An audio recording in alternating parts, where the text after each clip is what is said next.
All right, good enough. Good enough for now. Good enough for now. Good enough for now. How you guys doing today? Just getting my stuff all shifted up and everything. What a I'm having a terrible time. Straight up.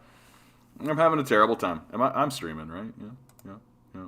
Make sure all my stuff's in a row. Yeah. Oh. Yeah, I'm having a terrible time. I feel like I've got no energy. I feel like everything's crappy. I feel like what we are witnessing with this declaration of the Emergencies Act and the society is starting to figure it out. Hey, Islam, how you doing? Like, as we go through it, you're going to see today, like, it's becoming more obliquely obvious to people who traditionally gave liberals a little bit of credence that, oh, the Liberal Party doesn't work for us. Never did. Was never interested in this. You're starting to see more obvious and overt connections. Regular citizens are starting to make obvious connections to the World Health Organization. Thank you, Islam. Yes, thank you. And also, I can't believe the first thing you didn't mention was what's missing. I woke up this morning and it just fell off. Hey, pissed off. How you doing, bud? Good to see you. It's just becoming more obvious to regular citizens that the liberals are actually our enemies, right? And they always have been. They always have been. I only came here to see two things, Milo and a clean-shaven John. Oh, I'm happy to deliver. Happy to deliver. Yeah, Sunday, I was just like, I've been thinking about getting rid of the beard for quite some time, and then on Sunday, I just was like, mad. I got mad with it. I was so pissed off. I just lost my temper and was finally just like, I'm over this. I'm done with this. Goodbye. And it's probably the longest I've gone without shaving the beard. And there was a little element of me being like, is this good for my brand? Is it good for my brand to have this beard? Right? I'm the Canadian communist, sort of well known for beards and things. And finally I just fuck all that. That's dumb. I don't want to think about my personal appearance in a branding kind of a way. I don't want to think about myself that way. And it's always annoying whenever I got into artistic pursuits or the arts or any of this. That conversation is so ubiquitous in artistic and theatrical circles that and it's part of the reason why I just stopped trying to pursue it, because I found it to be so intolerably insufferable that instead of talking about your art and instead of focusing on your art, you're supposed to focus on your brand. Just garbage. I hate thinking about it. I hate talking about it. And I started to realize what I just want to make decisions for who I am and what I want to do. And that's and to focus on the work. And that's what I'm going to do. Whenever someone makes a valid critique of neoliberalism, they're told the officials have knowledge and expertise that the dirty poors don't. Just shut up and keep working. Or they just don't talk about it at all. Which that's the big thing that's happening today. Here's something that happened in the House of Commons not that long ago. This was picked up by Andrew Coyne, by the way. So this isn't just a kooky person off in the corner, right? Andrew Coyne is a fairly well-established writer. And the honourable member for so here's a moment that actually happened in the House. Thank you, Mr. Speaker, and I listened to my colleague's speech. I had a constituent that wanted me to ask a question about outside interference to our democracy. Klaus Schwab is the head of the World Economic Forum, and he bragged how his subversive WEF, World Economic Forum, has, quoted, infiltrated governments around the world. He said that his organization had penetrated more than half of Canada's cabinet. And I was wondering, in the interest of transparency, could the member please name which cabinet ministers are on board with the WEF's agenda? My concern is the deputy. Order. I know that the member was in a really good question there, but the audio is really bad and the video is really bad as well. And I apologize. I don't know if the member. Okay, let's try again. The honourable member for Timmins James Bay. Mr. Speaker, that member is promoting open disinformation. That's not debate. We have to call it disinformation. We'll get into debate again. The honourable member, questions and comments, the honourable member for Lambton, Kent, Middlesex. Thank you, Mr. Speaker. So bringing up the WEF in the House of Commons is now considered disinformation, right? Justin Trudeau's connection to the World Economic Forum is well known. It very much is in the spirit of this convoy that this sort of information is starting to come forward, and people are starting to realize that Justin Trudeau has always been part of this World Economic, like the Davos people, all of this kind of stuff. Like, he was trained by these guys, right? Like, and they're not, and it's not a secret. Like, that's the big thing. Like, when I talk to these people, when I talk to the people who are, when I talk to the people who are just figuring this out, they're using language like, it's a conspiracy and all this kind of stuff. And I'm like, it's not a conspiracy. Like, it isn't a conspiracy. It's not disinformation. It's not a secret. You can go to the World Economic Forum's website, and they openly talk about this. Like, here's Carl Schwab talking about Prime Minister, good afternoon, ladies and gentlemen. it. This is the leader of the World Economic Forum. As you know, the theme of this annual meeting is mastering the fourth industrial revolution. I couldn't imagine anybody who could represent more the world which will come out of this fourth industrial revolution. It certainly will be a world, hopefully, not certainly, hopefully, if we take the right decisions, which will be a diverse world characterized by plurality. It will be a world which will combine significant investments into the future, into our soft and hard infrastructure, with fostering entrepreneurial activity, at the same time social responsibility. It will be a young world. It will be a digital world. Now, who could represent such a world better than you, Prime Minister? Right? Like, I mean, it's so, and there's another clip that's circulating the internet where Carl Schwab has said, well, I have to say, when I mention names like Mrs. Merkel, even Vladimir Putin and so on, they have all been young global leaders of the World Economic Forum. But what we are really proud of with the young generation like Prime Minister Trudeau, President of Argentina, and so on, is that we penetrate the cabinets. Is it true in Argentina? It is true in Argentina. It is true in France now. Like, this isn't... I suppose maybe I should have been hitting this louder and speaking about it more loudly. Like, we know. You know? Like, this, it's so odd to me to see people like Andrew Coyne, to see people like keying in to this reality that, like, yeah, the World Economic Forum has been training leaders with the intent of penetrating our, like, we know. That's the neoliberal agenda. That's the capitalist death cult. Like, this is what we're talking about here. Like, this is what we're talking about on this channel. And now it's becoming more ubiquitous, and now it's becoming more well understood, right? But, like, 50, but, like, the young generation, like, in the United States, the average age of the Congress is literally above the 80s, right? So Trudeau is a younger generation, right? And I suppose I just wanted to talk for a moment, like, and it's what is shocking is they're not even allowing these questions to be fielded, right? Like, they literally just pushed this guy aside and moved on, basically, with this World Economic Forum. But, like, to me, this is extremely well known. Like, the whole idea of the fourth industrial revolution, which is the rise of what Yanis Varoufakis has been calling techno-feudalism, which I think is accurate, right? Like, that is what we're heading towards, is a techno-feudalism. Schwab just said it's going to be digital. Of course it's going to be digital. That's how they're going to enforce kind of a faceless oligarchy on top of us, right? That, like, we won't actually know, meet, or see who our rulers are, and people like Justin Trudeau will just be the face of these rulers, which will largely be, like, independent organizations like the World Economic Forum. And I don't even need to go into like the history of the World Economic Forum, and like it was started by Third Reich bankers. Like, I mean, like we're talking about a deep and dark connection, which makes sense given Trudeau's willingness to fund Ukrainian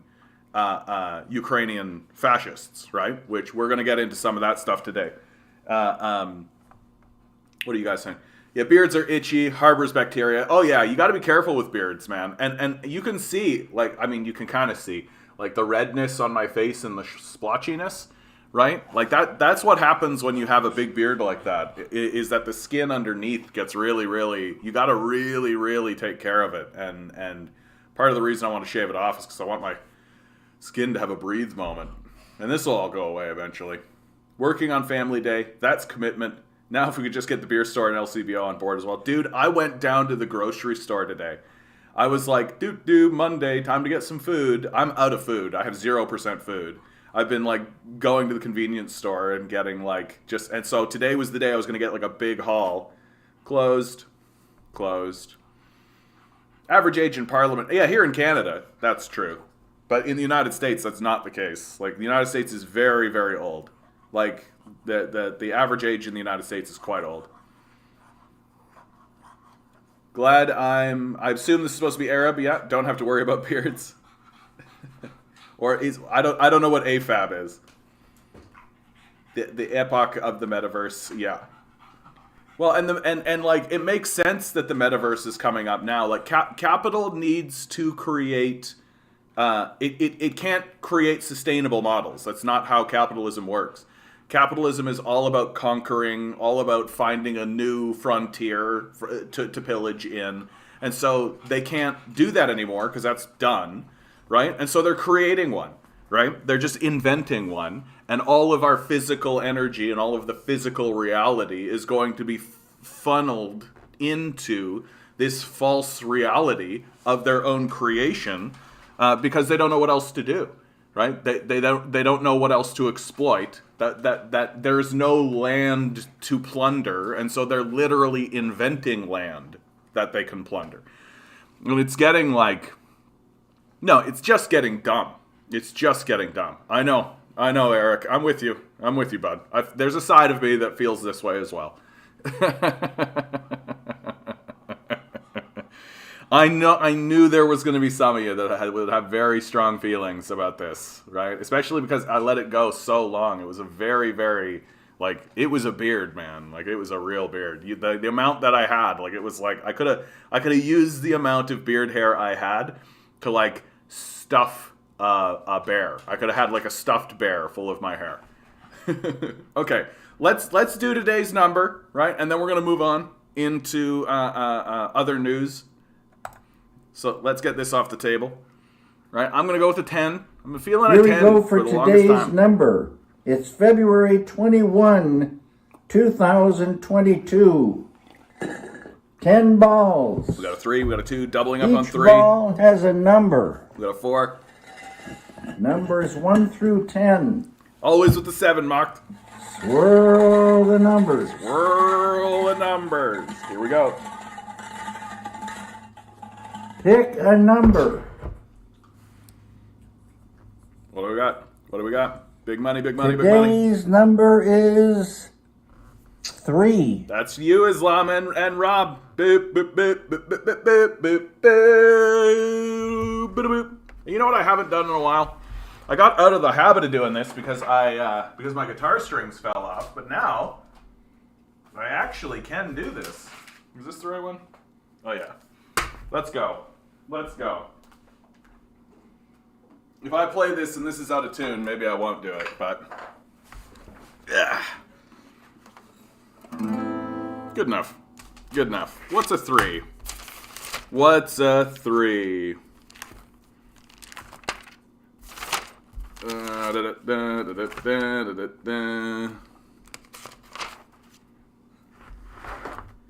You know what? That's one of the softer ones. I'm gonna just choose one. I know they call me Number Daddy. Here we go. I'm gonna play this one. I know, buddy. I love you too. I love you too. Dog's down here licking my legs.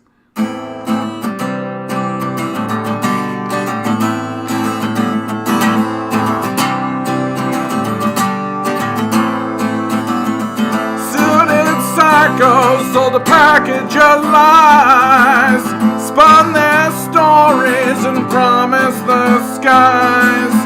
Now they're robbing you in front of your eyes. They get off watching your children crying. The ghouls who claim to run this place, they don't know wrong from right. They're trying to kill the human race. I won't go down without a fight.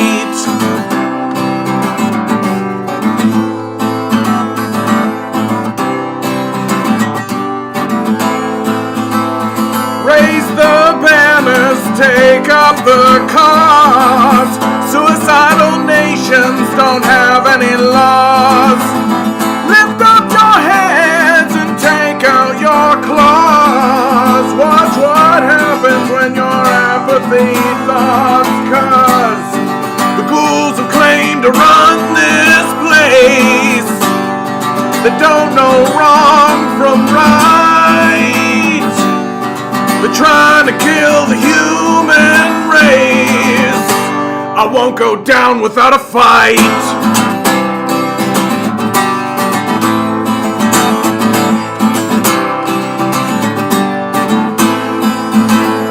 Kill these fascists, break all their bones. Take everything away, don't leave them alone. Bury them beneath a mountain of stone.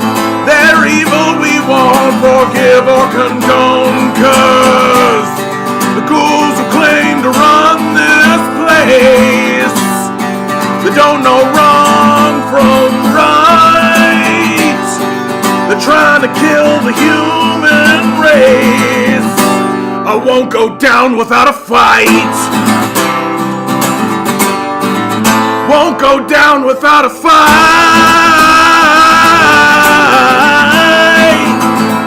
Yeah.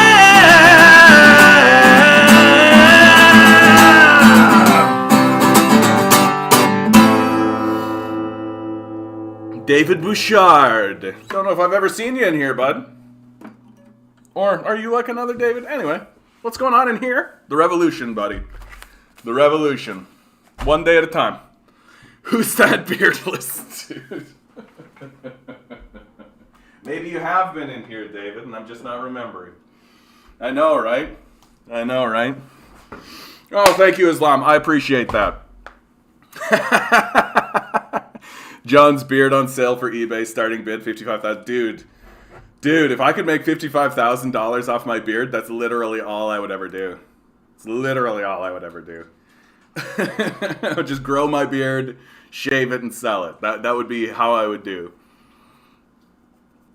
And these corporations that are a dictatorship are also considered legal citizens. I mean, Existential Comics nails it. We think we have an open society because we can criticize our government, but the company we work for has far more impact on our lives.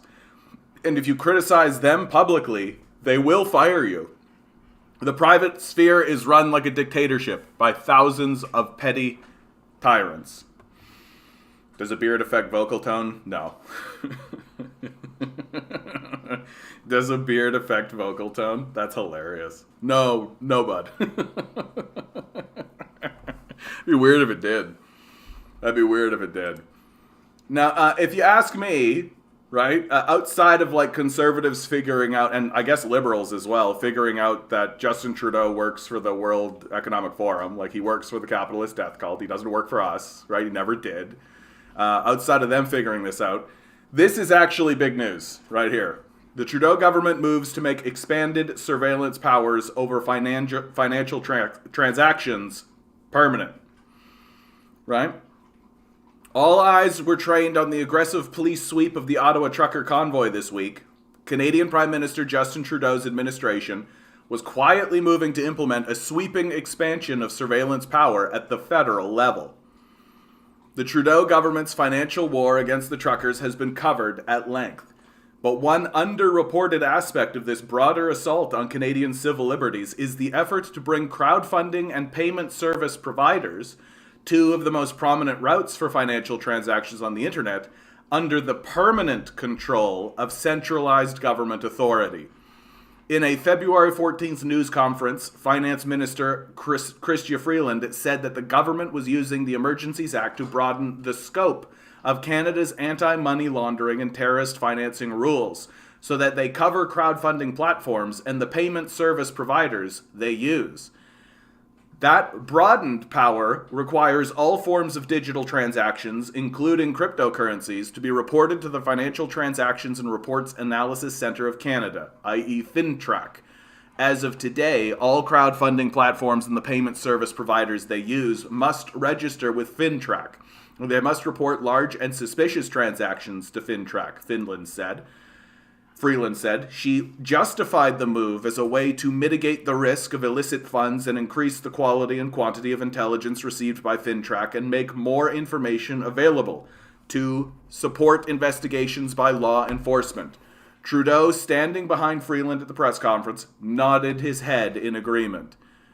Freeland said the trucker convoy, which had assembled to protest coronavirus restrictions, had highlighted the fact that digital assets and funding mechanisms weren't captured by the Canadian government's pre-existing surveillance powers. As a result, she said, the government will also bring forward legislation to provide these authorities to FinTrack on a permanent basis. Freeland reiterated that point in a subsequent press conference this past Friday.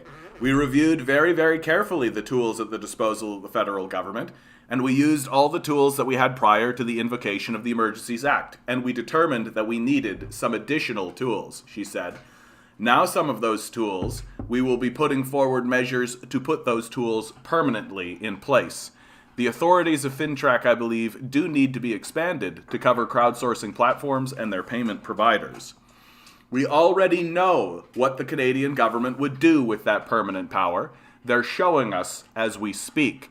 As Kevin Williamson wrote earlier this week, Trudeau has promptly weaponized his expanded Emergencies Act powers to invest himself with the unilateral power to freeze bank accounts and cancel insurance policies without so much as a court order and with essentially no recourse to those he targets. That punitive action against political dissidents expands beyond the truckers themselves. On Wednesday, Trudeau's Justice Minister suggested the private citizens who donated large sums to the convoy ought to be worried about the possibility of a freeze on their bank accounts too. At least one young woman has already been fired from her job in the Ontario provincial government for making a $100 donation. All of this, of course, flies in the face of Trudeau's promise that the Emergencies Act power would be temporary. When he announced his invocation of the order, he promised the Canadian people that his expanded authorities would be time-limited, geographically targeted, as well as reasonable and proportionate to the threats they are meant to address. Not a single part of that sentence has proved to be true. What? Oh, what? Oh my God, guys, the thing that we said was going to happen happened. It doesn't take a fucking genius to figure this out, right? Powerful people want power for themselves. And they're using, even if this far right convoy was like a dangerous expression, these powers should be used with great suspicion. And obviously the Trudeau administration is using them as an effort to further their own authority, but also the authority of the government on a whole, right? That part of the grift, part of the job of the Trudeau administration is to entrench powers into the government itself so that even their far-right allies, the Conservatives, can continue this trend, right? That's the goal. Yep, the end of democracy arrives today. I mean, as if Canada was really a democracy in the first place, honestly. You want to go get it, buddy? Go get it. Go get it.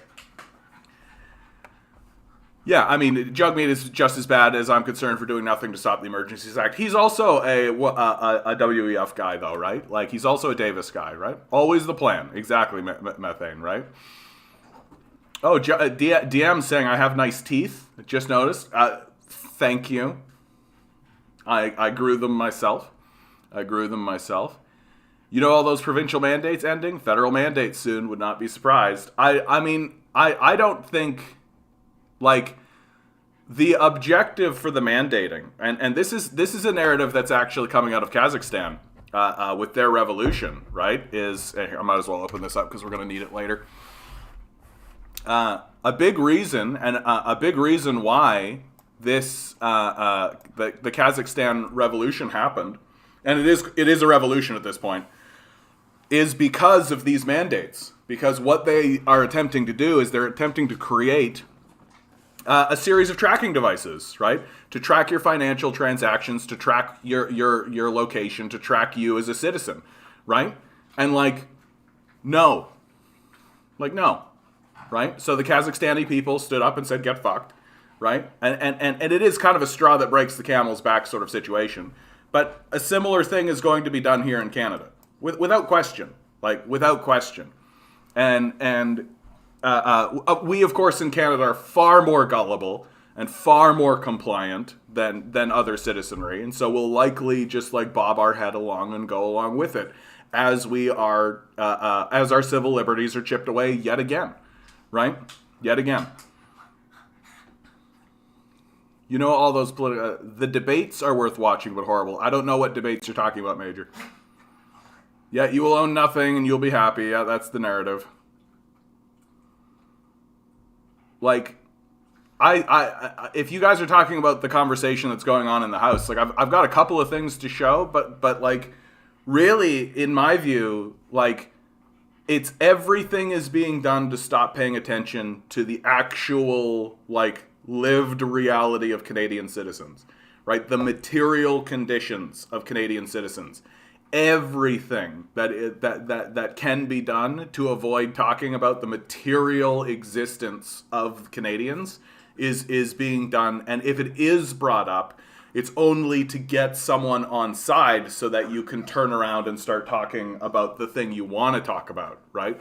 And you can see that with Pierre Poilievre's speech that I've got here. There. And oh, my little guy, are you okay?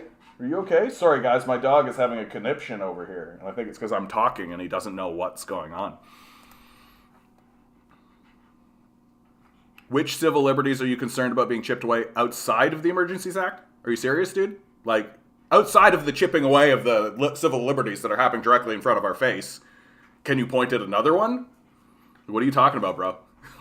Excluding the exact example of the thing that's exactly happening in front of your face. I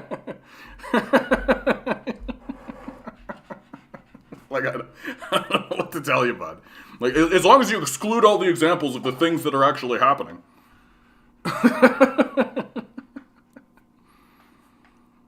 And I mean, the true power and the true reality is that we are getting into a place here in Canada where we have no options, right? That's the reason why civil revolt is the only option left. Because if you vote Conservative, it's the destruction of the civil society, right? If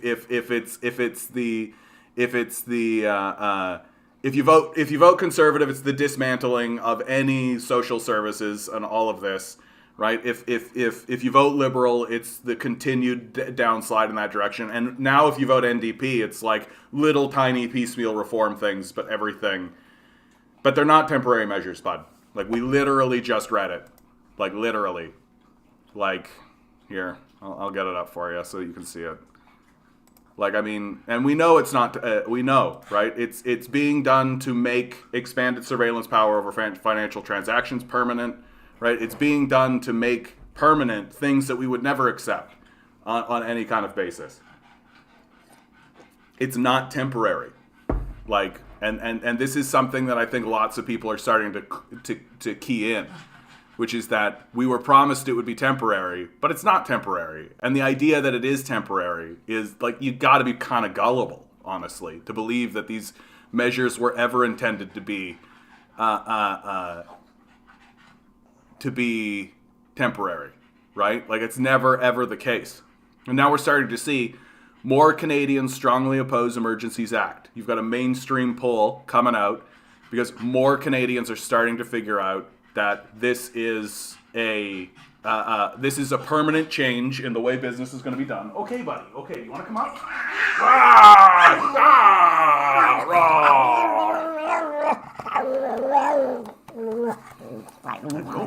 I know. Like, we should be deeply concerned about this. The idea that it's just going to be temporary, no. Like, it's not. That's always been a joke. It's never been on the table, right? Like, it's always been the case. And what you have here is more and more Canadians are starting to get the talking points that are coming out of the left, right? And you see, when asked by Main Street whether they support or oppose the federal government's invocation of the act, 39% of respondents said they strongly oppose it, compared to 38% who say they strongly support it. Right? So you have like a fairly large split in the Canadian public, almost a 50-50, right? Saying that, and I mean, the headline's a bit obfuscated because we're talking about a single percentage point, but it's, do they actually have a graph? No. And so you have like a pretty deep split in the Canadian populace, and it's being done, and historically speaking, like, this is how things go, right? That liberals will put in heavy-handed legislation against far-right people who then they use against leftists. And Justin Trudeau himself has said that he's far more worried about leftists in Canada than he is about the far right, right? So if this is how he's going to treat the far right, like, what do you think is going to happen here in Canada? Like, what happens when the homeless people they discard into the streets, which they know they're doing, right? That's part of the plan at this point. And you can tell it's part of the plan because they're doing nothing to stop it. They're doing nothing to resolve it. Well, what do you think they're going to do, right? You think they're just going to be like, oh, those poor people, let's actually do something to help them? No, they're going to do the same thing that they're doing here. And the messaging is just go die in the streets. That's what's coming.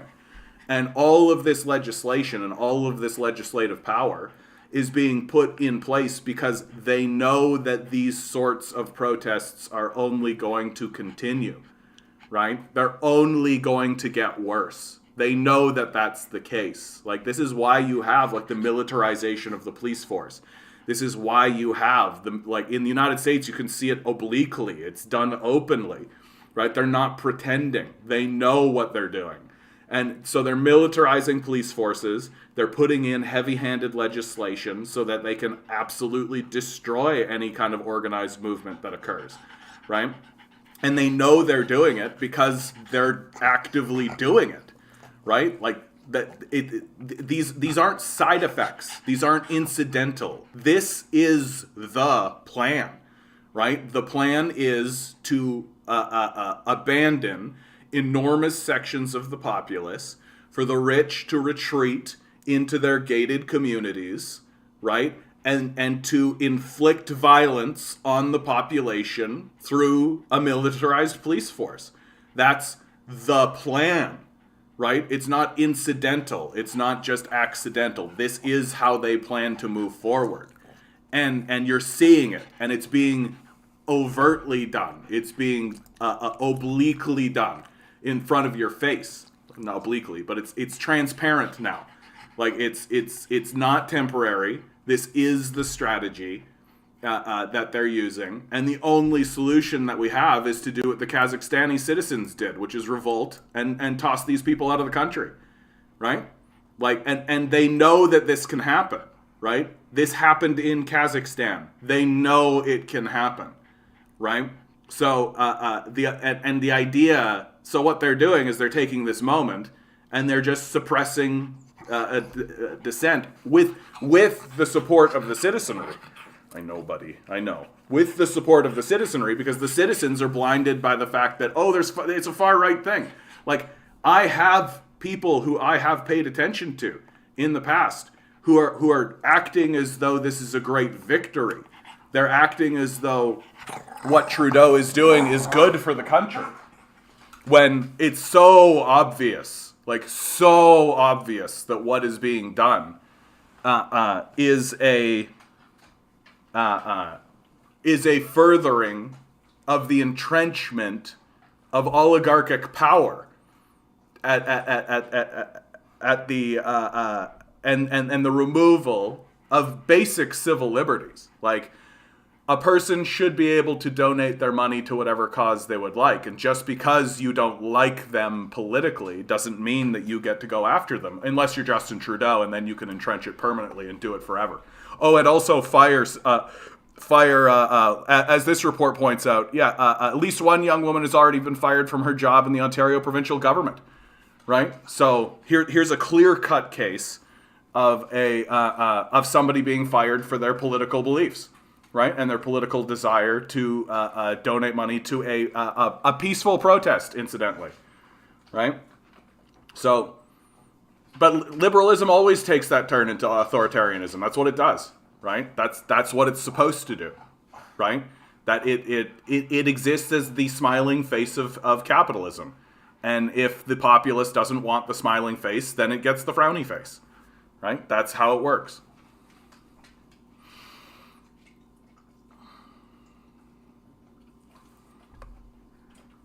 Brain drain has been happening in Canada for ages. It really increased after 2008. I don't buy into the brain drain narrative. The brain drain narrative is I think pretty overwrought. Like the idea that like, oh, you can make more money in the United States, so you're going to leave your friends, family, everything you knew, and take off down to like the United States or some other place. Anytime I ask for evidence of it, people always like they always say something like, well, just take a look at the people at the Canada stats. And I'm like, okay, so for it to be actually a brain drain, that you should see a higher level of emigration than the level of emigration that's general across the board. And generally speaking, there's like a 10 to 15% emigration rate across the board, which is true. Like, that's not a brain drain. That's literally just how many people emigrate. Right, and that percentage is true about in the in all fields, right? There's not a higher level amongst like doctors, lawyers, or engineers or any of that, right? It's just they're pointing at what is standard across the board and saying it's a brain drain, and I'm like, it truly is not. And again, I'd happily look at anything, but I remember I did a pretty deep dive on that about 4 years ago and became pretty convinced that the brain drain narrative is just used to as an excuse to calcify the conversation. Talk about anything except the real issue, right? I know 5 people who are leaving Canada at the end of the month won't return. I think this is happening on a large scale. Many are leaving Canada for Europe and not returning. It's not going to be much better in Europe, frankly. Like, Europe is also in the thrall of the WEF. Like, Europe is also like a part of the NATO kind of situation. The only thing that they've got going on in Europe that's slightly better is that the people are better organized. Like that communist parties can actually be part of the conversation. That's like the one thing they've got going for them. But I feel like Europe is amidst this crisis as well, because it's a capitalist crisis, right? It's a capitalist crisis that is not going to be resolved peacefully, ultimately, because capitalists can't resolve conflicts peacefully. That's not how they roll. Yeah, it's like we've been at war and nobody told us. I mean, this is one thing. Like, people keep talking about like, oh, is this going to be the start of World War III? And I'm like, guys, like. We've been in World War III for at least 10 years. Like, if there's been war in Afghanistan, Pakistan, Iran, Iraq, Syria, Lebanon, Israel, Saudi Arabia, Yemen, Oman, Turkey, Egypt, Libya, Algeria. There's literally been coups across America this entire time. China's been defending itself against the encirclement by the United States. The Kazakhstan coup. Russia is literally in the middle of a conflict in Ukraine, which we're going to get into in a bit. NATO, which is like Europe and her allies, have been like bombing Eastern Bloc this entire time. United States is at the core of it, not to mention all the coups. Like we're in the middle of a fucking world war. Like, every country is either an aggressor or is defending themselves right now. No one is free of it. And I'm supposed to sit here and be like, yeah, this is the thing that's going to kick it. Like, when people are talking about World War III, what they're really talking about is, oh, the war is going to come back to us, right? Like, that's the fear. And that's exactly what happens with like all of this shit that Trudeau is doing. It's what they've been doing around the world come back to us, right? Because that's how it works. You don't go all over the world and destroy everyone else and fuck everybody else's stuff and then come home and be like, yay, we're nice. Like, that's not what happens, right? Like, we are going to decline into a dark sort of a place. And people, and just how, and this is something to watch for, because this is going to happen. Just in the same way that during the COVID period, people who you thought were like normal, people who you thought were like rational kind of citizens, right?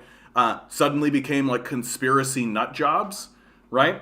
The exact same thing is going to happen when the war comes to our doorstep, right? When the war comes to our doorstep, people who you thought were nice, clean, respectable people will be fascists, right? And it will be oblique, it will be open, it will be in your face. There's a great play called The Rhinoceros by Ionesco, where he talks about experiencing this during the rise of Nazism in Germany, right? How his friends and family and everybody around him became Nazis, like just became fucking fascists. But he was describing it as if they were becoming rhinoceroses, that everybody around him suddenly became a rhinoceros. And it was an absurdist play that came out. And we are going to experience that, right? And get ready for it, because it is coming. Like, you're going to have a professor who you consider a mentor who is going to reveal themselves to be a fascist. You're going to have, like, the person you go and buy bread from, your local bakery, is going to be a fascist, right? Like the librarian you talk to when you go to the library is going to be a fascist. And it's going to be open. It's going to be completely transparent. No one is going to feel like they need to hide it, right? This is what's coming to North America without a doubt. And it's going to look exactly the same way as the COVID flip happened, right? That all of these like normal, regular people who suddenly became COVID nut jobs, right? It's gonna follow the exact same trajectory. Get ready for it. It's coming. Liberalism tries to balance liberty and equality for the sake of social stability. It makes sense they would use the iron fist sometimes. I mean, let's be really clear though. Like these guys aren't liberals. Right, like one of the key tenets of liberalism is piecemeal reformism. Right, these liberals have done none of that. Like what they've feigned it. Right, I guess they legalized marijuana. I mean, I guess you could call that like a piecemeal reform of sorts, I suppose. But like, what else have they done? Like, what serious thing have they actually done to respond to the demands of the populace as like inflation is spiking, not to mention price gouging on top of the inflation, housing prices are out of control, right? Homelessness is spiking. We are going to experience a rapid decline in our quality of life because of the stated policies and agenda of these liberals. In what way are they actually liberal? Right? Like, I think we're looking at a far-right conservative organization that was always far-right conservative. It just pretended to be liberals to trick people who don't know any better into voting for them. Right? Like Stephen Harper did more reformism than this. Right? Like, by this time in Stephen Harper's career, he had already done the child care benefit. Like, we're not dealing with liberals. We're dealing with far-right conservatives.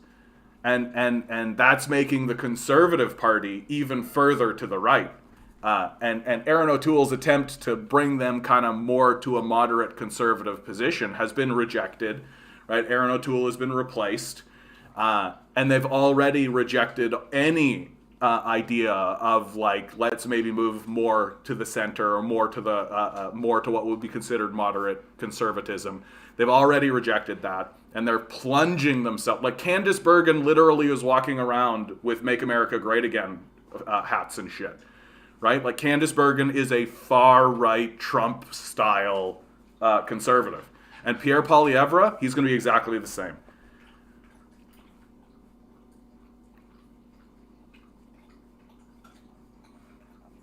I know people going to Finland, Norway, Germany. I would say it's better in China. That's about it. Things are improving in Bangladesh too, though. Since Bangladesh and China became trade partners, things have really improved in Bangladesh. Yeah, like I mean, this is one thing that people are starting to recognize about China, especially like their local neighbors. Like China just wants to trade. Like it really does. Like, and there are countries. I've been listening to interviews with prime ministers of African nations, or former prime ministers of African nations, and they would be like, we were very skeptical about the Chinese at first. Like we thought that they were going to come in and act like Americans, but they don't.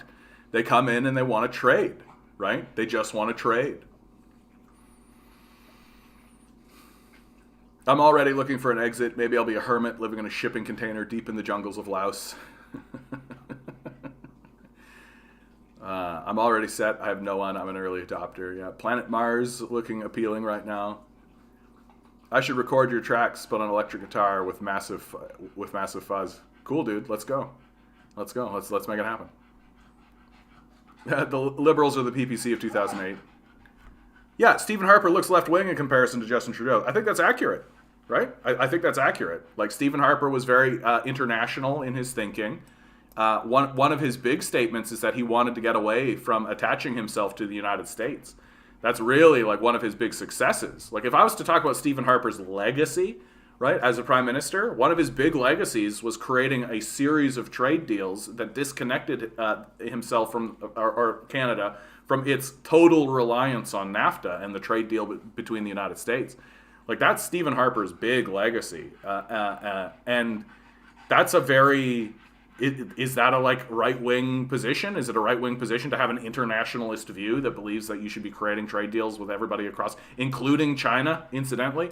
Like, this is the thing that's so funny, is that Justin Trudeau is really getting nailed as being like pro-China, and he's in the thrall of China. And I'm like, what? Just because he's like talking to them and like sees them as a valuable trading partner, which they certainly are? Like, and incidentally, who created the trade deals? Oh, it was Stephen Harper. Oh. Like, what the fuck are you even talking about? No, don't get me wrong. Like, I'm not trying to defend Harper as his. There are things to critique Harper for. Like, you can critique him for his support of the Iraq War. You can critique him for his positions on war in general. He viewed war as a positive force, without a doubt. Right? Like, that's something absolutely that you can critique him on. You can critique him on his censoring of science, the scientific community, and his desire to suppress information about climate change, right? There are lots of things that you can suppress Harper on. But you know what? But you know what's interesting about Harper? As he was doing that, he was telling you that he was doing it, and he was being like, "Yeah, this is we believe this, and we're going to move forward like this," right? He wasn't bullshitting anybody the way that these liberals do, right? Scandinavian countries get their public services gutted since their citizens can't look at the USSR and tell their capitalist leaders they want socialism. Yeah, that's fundamentally a reason why this gambit, or whatever's happening in the United States, the social democracy movement in the United States, is a failure from the outset. Because there's no threat. Like, there's no threat of like, hey, that country literally had a revolution and everything looks a lot better, and we'll do it to you if you don't make things better for us.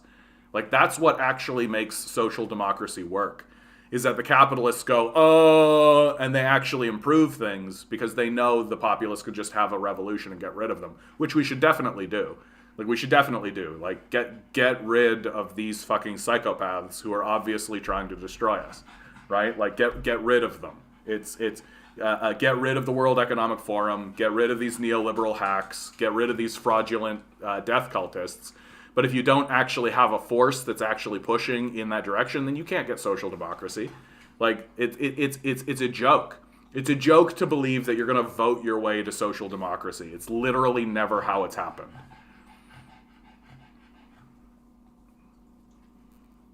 Authoritarian center-left is what seems to be popular. If this pandemic and convoy protest has taught me anything, it's that a lot of Trudeau supporters are closet authoritarians. Yeah. No, absolutely. I mean, the support you're seeing for this emergency act is absolutely like, if Stephen Harper had done something like this, we'd be calling for his head, right? If Donald Trump had done something along these lines, people would be calling for his head, But it's Justin Trudeau, and he's doing it with the excuse that there are right wing like fascist types, and so it's all good, right? And it's like the most authoritarian way, and also unnecessary, right? Like it's completely unnecessary what he's doing. In many cases, a lot of these blockades were already being cleared out, right? Like they technically haven't even passed the legislation yet, like. Yeah, exactly. And now it's becoming a political. Pierre has said he will remove the Emergency Act if elected, right? Which he won't. Like, let's be really clear. Like, he's not going to do that. What? Like that's a complete farce to believe that he's actually going to do that. And even if he does, he's not going to remove all the shitty stuff that was put in place while that was happening, right? Like that's not how he's going to roll. No. Look, he's not going to do that, right? Like maybe he will actually like technically like, oh, the Emergencies Act is over now, right? He'll technically do that after the like it'll be like 2-3 years that the Emergency Act will be in place, right? And he'll actually like put it down and be like, okay, great, but all of the shit that happened underneath it, all of the gains that the capitalist death cult made under it, he'll keep, right? Like, because he knows that the public are not that savvy. Like, he knows that they're not that intelligent and that they're not that aware of how this whole structure works in the first place, right? And so he'll just keep all of that in place. Why wouldn't he? He's the prime minister now, right? Like, so he's the beneficiary. And everybody believes that they are going to use evil powers for good. Everybody believes that. Everybody believes that they'll take the ring of power and they'll use it for good, just like Boromir, right? Right? We should wield its power, right? Like everybody thinks that they can do that, and Pierre Poilievre is not going to be any different. And the idea that like I will 100% do that if elected, even though my entire history says otherwise. Like, no, come on, bro. Like, come on, like. We've got to be a bit more savvy than this. Like, politicians lie. That's what they do. Like, and somebody like Pierre Poilievre, what have I said all the time on this channel? He's going to be the most dangerous conservative we've seen. He's more dangerous than O'Toole. He's more dangerous than Scheer. He may even be more dangerous than Harper himself. Why? Because Pierre Poilievre has figured out that Canadians like voting for liars. That if you tell people sweet lies that they can believe, especially if they are flattering, especially if they flow into the arrogant structure of how people think about things, right? Canadians will vote for that. And Pierre Poilievre has figured that out. Like, Aaron O'Toole wasn't willing to lie to the Canadian public, right? He spun things in a way that tried to make it look as good as possible, right? But it wasn't direct, obvious, overt lies. Andrew Scheer didn't lie to the public, right? Stephen Harper didn't lie to the public. Harper, and in many indications, you can see that Harper believed what he said, right? Which is a big reason why he lost support in the business community, right? Because when it came time to bail out the community, he wouldn't do it, right? He literally was like, no, free market capitalism. This is what we've all been talking about. Free market, this capitalism, baby. Whereas the Liberal government is more than happy to give free money to these failed industries that can't do anything appropriate. So like, we got like, I understand that it's appealing to like jump forward, like swing over to conservative, but like they're allied to the Liberals. Like this is, if you're angry, like the worst decision that you can make is to vote for the ally of the person that you're angry at. Right? And it's part of the strategy, right? It's part of the strategy of power is to just vote for, is to have two, like you look at the United States, this is what they've done. Like the Republicans and the Democrats are allies with one another. They work for the same people. They work towards the same goals and for the same interests, right? Like, that's the whole idea. And then they stand up and say we're a democracy, and everybody goes, yeah, we're the greatest democracy in the world, because they have no fucking idea what's actually happening. Yeah, Candace Owens wants U.S. to invade Canada, defend truckers from Trudeau. Yeah, no, like, fuck you, Candace Owens. Like, what a grifter she is. And the idea that anybody pays attention to this overt, obvious grifter. Yeah, I really hope Dmitry runs too, right? I think Dmitry would be a fantastic PM. But more importantly than that, we should have a leftist in the conversation. Like, right now there isn't a leftist in the conversation. You've got like a far-right establishment shill in Pierre Poilievre, or even Candice Bergen, right? They're both like extremely far-right establishment shills. You've got Justin Trudeau, who's like trained by the World Economic Forum. He's also revealing himself to be a far right shill. Then you've got Jagmeet Singh, who again is like a Davos trained like WEF guy, so another far right shill. And the Green Party is like in a shambles. They don't even have a leader, not really.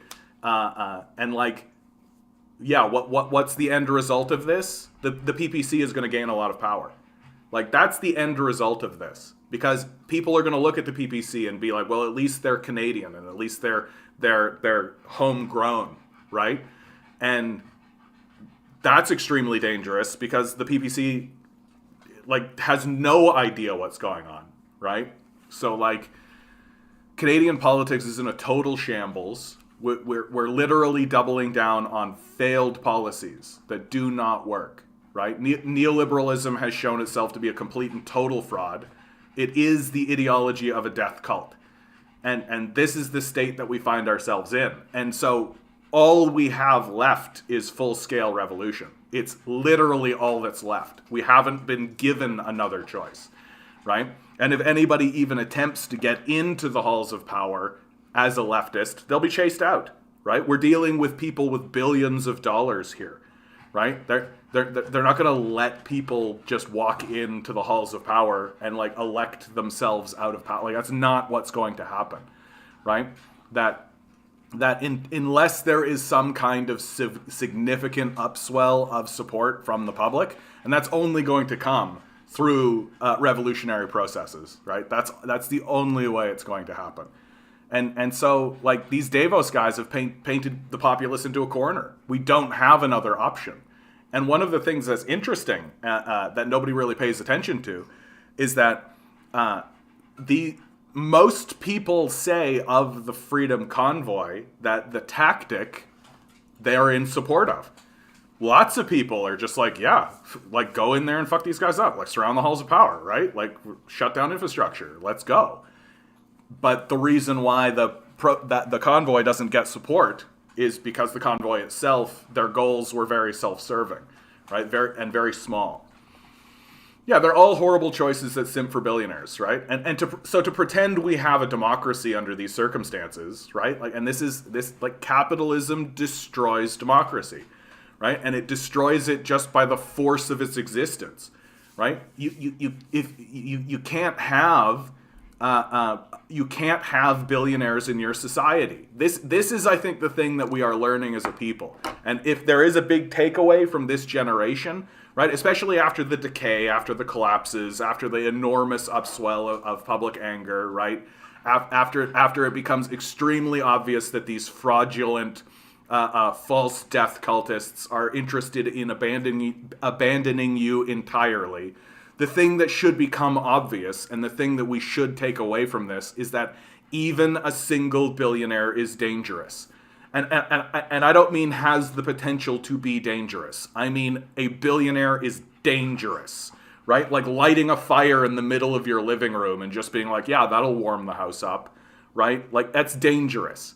Having a billionaire is extremely dangerous. And it's dangerous for exactly the reason you think. They can literally just buy the public sector. They can just buy the political sector. And we're seeing them do it, right? And now the next goal for these guys, and you're going to see it obviously in the United States, it's happening as obviously as it can, is to destroy any institution that has the authority to actually challenge their power, right? That's the goal of these death cultists now, is to destroy any institution that can possibly take their power away. That's the next goal, right? So in the United States, you're going to see like an upswell of far-right support for someone like Donald Trump, who will actively dismantle democratic institutions and literally attempted a coup on it already. Like, because people like Elon Musk, Jeff Bezos, Bill Gates, the Rothschilds, right, the Kochs, right, they don't want their power challenged, right? And ostensibly, they have far more power than the President of the United States. Someone like David Koch has far more power. And incidentally, this was stated overtly and directly by Bill Clinton. Bill Clinton has said on many occasions that he feels like he has more power out of office than in office, right? Because when he's in office, he has to react to what's actually happening. When he's out of office, he can actually implement his will more directly. And what do you think these guys are talking about when they're saying, like, yeah, the government just needs to get out of the way, right? Like, yeah, they want the government to get out of the way permanently. Like, that's what's happening. And the idea, and now the billionaire class has become so psychotic and so like someone like Elon Musk is outright saying we can coup who we like. He's like torturing monkeys and shit. If you haven't heard this story, he's literally like torturing monkeys in a lab so that he can justify the subsidies he receives from the government. And like, we're just sitting here taking it. Like, and this is the most embarrassing part about it, is that you have all these like fucking online leftists who, near as I can tell, just exist to diffuse this energy and make sure nobody actually does anything, right? So, yeah, Canadians also like attractive leaders too. Yes, exactly. Yeah, we really do vote along those lines. Yeah, Jugmeat is WEF. As long as he is leader, the NDP will continue to prop up liberals regardless of what they do. Yeah, two sides of the same coin.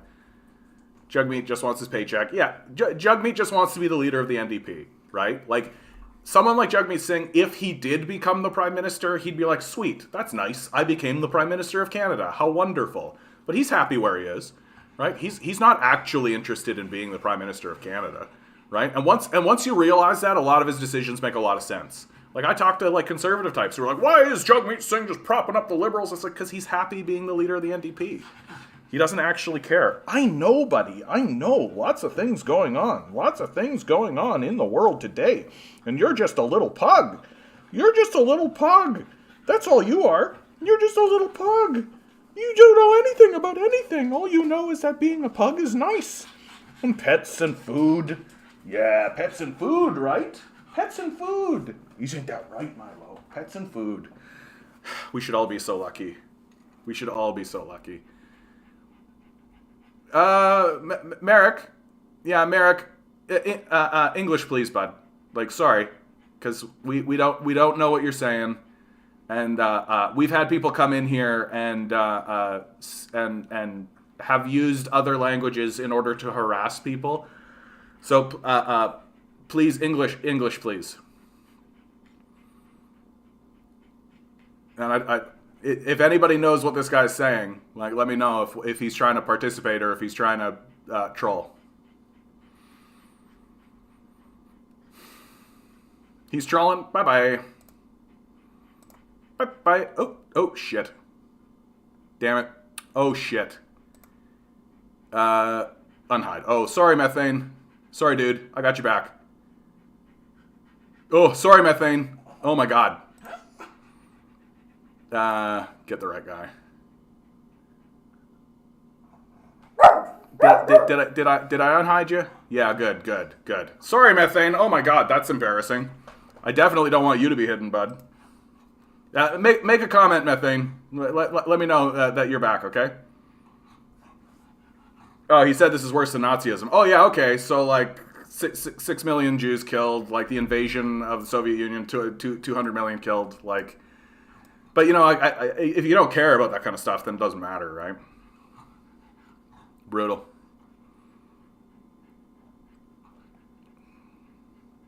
There you are, bud. Oh, my God. What a disaster. Okay, let's move into the Ukrainian crisis. Let's move into the Ukrainian crisis. This one comes from the Discord. Vladimir Putin has signed an executive decree recognizing LPR and DPR's independence. Those are the provinces over here. Come on, John. I'm the best at what I do. Basically, these, if I'm not mistaken, it's these two provinces here. Canada played a big role. NATO's 1999 bombing of Serbia opened a Pandora's box that has never shut since. Canada played a big role in this, supporting 2004 Orange Revolution and 2014 Maidan coup and training neo-Nazis. That's the Azov Battalion, right? And so what... brutal. You want to come up, buddy? Do you want to come up? You want to come up and say hi to everybody? You want to come up? No, you don't.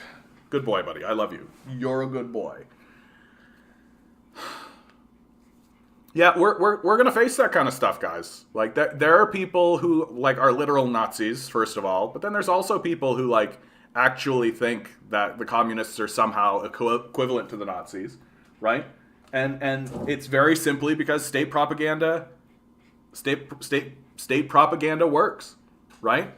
Like, imagine trying to convince people that a force that literally kills like tens of millions of people through aggressive warfare, including warfare against the Russians themselves. Imagine believing that a force that fought against those forces is equivalent. Like, it's unbelievable. I wonder if these trolls get paid to distract leftist chats like this. Well, probably not, bro. Probably not. There are a lot of losers in the world. So the idea here, right, going into, the Donetsk People's Republic denounces the impending Ukrainian invasion. So because Putin has done this, these two provinces here, right, well, you could have a similar situation that you had to in Crimea, right, where the people themselves are standing up and saying, hey, we would like to be part of Russia, right? We would like to be part of Russia again, and Russia moves troops in, right? They hold a vote, right? Huge segment of the population votes in that direction. A similar thing might happen, right? And we could really be witnessing a kind of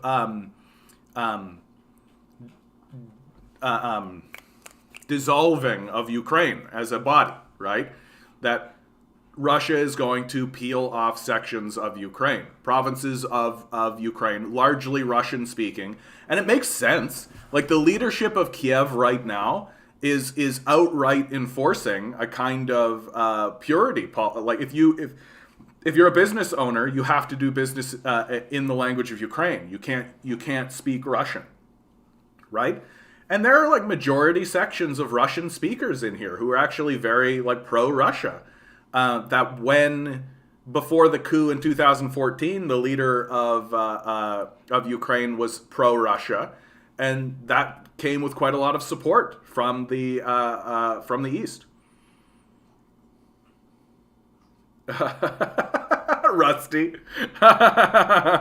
No, don't worry, bud. Don't worry. My power doesn't come from my beard, right? If anything, it's the opposite. It's that my power brings forward the beard, right? That it just goes like, I literally shaved last night and I already have stubble. Like, it's already happening. No, I think I'm gonna do a different style, man. I think I'm gonna try something else. I'm gonna see how I feel going forward. I am gonna let the hair keep growing though. The goal here with the hair is to get it so that it can come over the shoulder. I want it to come over the shoulder, right? And go down here.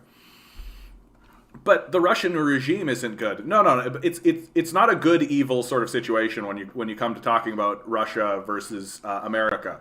It's who is the antagonizer and who is the defender, right? That's really the truth of it. Like, don't get me wrong, I'm not a fan of Putin. Like, Putin is just another neoliberal. Yeah, exactly. No, you're exactly right, David. Like, I think you're completely on the money. That Vladimir Putin is largely a neoliberal type. I don't really think that he is much of a, like, he's, the thing that he is showing, and something that I don't think you can take away from Putin, is that he is showing that he is willing to put the interests of Russia first, right? That is something that unlike Canada, where you have an administration that doesn't care about their citizens, right, and really is moving forward into a policy of abandonment on behalf of a billionaire class, that while Putin is part of that billionaire class and he's part of that oligarchy that certainly exists, he's not willing to do so at the abandonment of his own people, right? That Russia still has like a fairly robust healthcare system. It still has a fairly robust education system. It still has a fairly robust poverty alleviation system, right? Like those things haven't been pilfered the way that they have been pilfered here. Because I think he understands that, like, while I'm not interested in like a complete communist sort of thing, he understands that that exists in his society, and he understands, like, I don't, it requires a very perverse mindset. So somebody like Justin Trudeau, to believe that the way to embolden your society is to impoverish it, right? And I don't think Putin believes that. Like, I don't think he thinks that way. And there's a reason why he has a reasonable amount of support in the public. And like every leader, he has ups and he has downs. And like, he's former KGB, for God's sakes. Like, and the guy has obviously done things that are very, very sinister. Like, you can't deny that. But like, this isn't how, like you can't be morally pure on these issues. You just can't afford to be, right? And if you attempt to be morally pure, well, then they're all to be hung, right? Then it's all a wash, right? Like, you can't do anything about the fact that Putin is in power, and you can't do anything about the fact that he is who he is. But what you can do is say, who is the person that is fomenting, who is the person who's moving towards war, and who is the person that's defending themselves. And in this case, in Ukraine, it's NATO and the United States that's moving towards war, and it's Moscow and Russia that is attempting to defend itself. Like, that's what is happening. And it really is defending itself along old Cold War lines. That, like, NATO was erected in order to combat the Soviet Union, that NATO exists as a European force, right? It's got to be extremely concerning. Like, I think the most concerning thing that occurred during this period of time was the United States and Ukraine's refusal to denounce the glorification of Nazism, right? Like, say what you want about Vladimir Putin, the guy knows what happened when the Nazis invaded, right? He's not sitting there being like, Nazis are fine, right? We shouldn't infringe on the freedom of speech of Nazis, right? It's because it's not abstract for him, right? Putin isn't sitting there downplaying the role of Nazis in the conversation the way that Western media does, and the way that European people in Europe are currently, right? He sees the funding of neo-Nazi groups as a very serious threat, right? He doesn't want to be the leader of the country when Nazis invade, right? Are you kidding? Like it's very, and that threat is real and it's serious. That and the Russians know it's real and know it's serious. Why? Because they were the ones that got invaded by the Nazis and fucking almost destroyed by them. 20 million people killed, right? You don't just walk away from that, right? You don't just be like, oh, that was so long ago, you know? Oh, that was just whatever, like literally your grandfather, like literally. Like, and in Putin's case, maybe even his father, right? Like the idea that and like in Kiev right now, the leadership of Kiev is supporting venerating someone who's essentially a fucking Nazi collaborator. What was his name? Stephen Bollinger. I can't remember his name offhand, but like there's very serious Nazi shit happening in Ukraine right now, right? And the Russians shouldn't have to deal with that.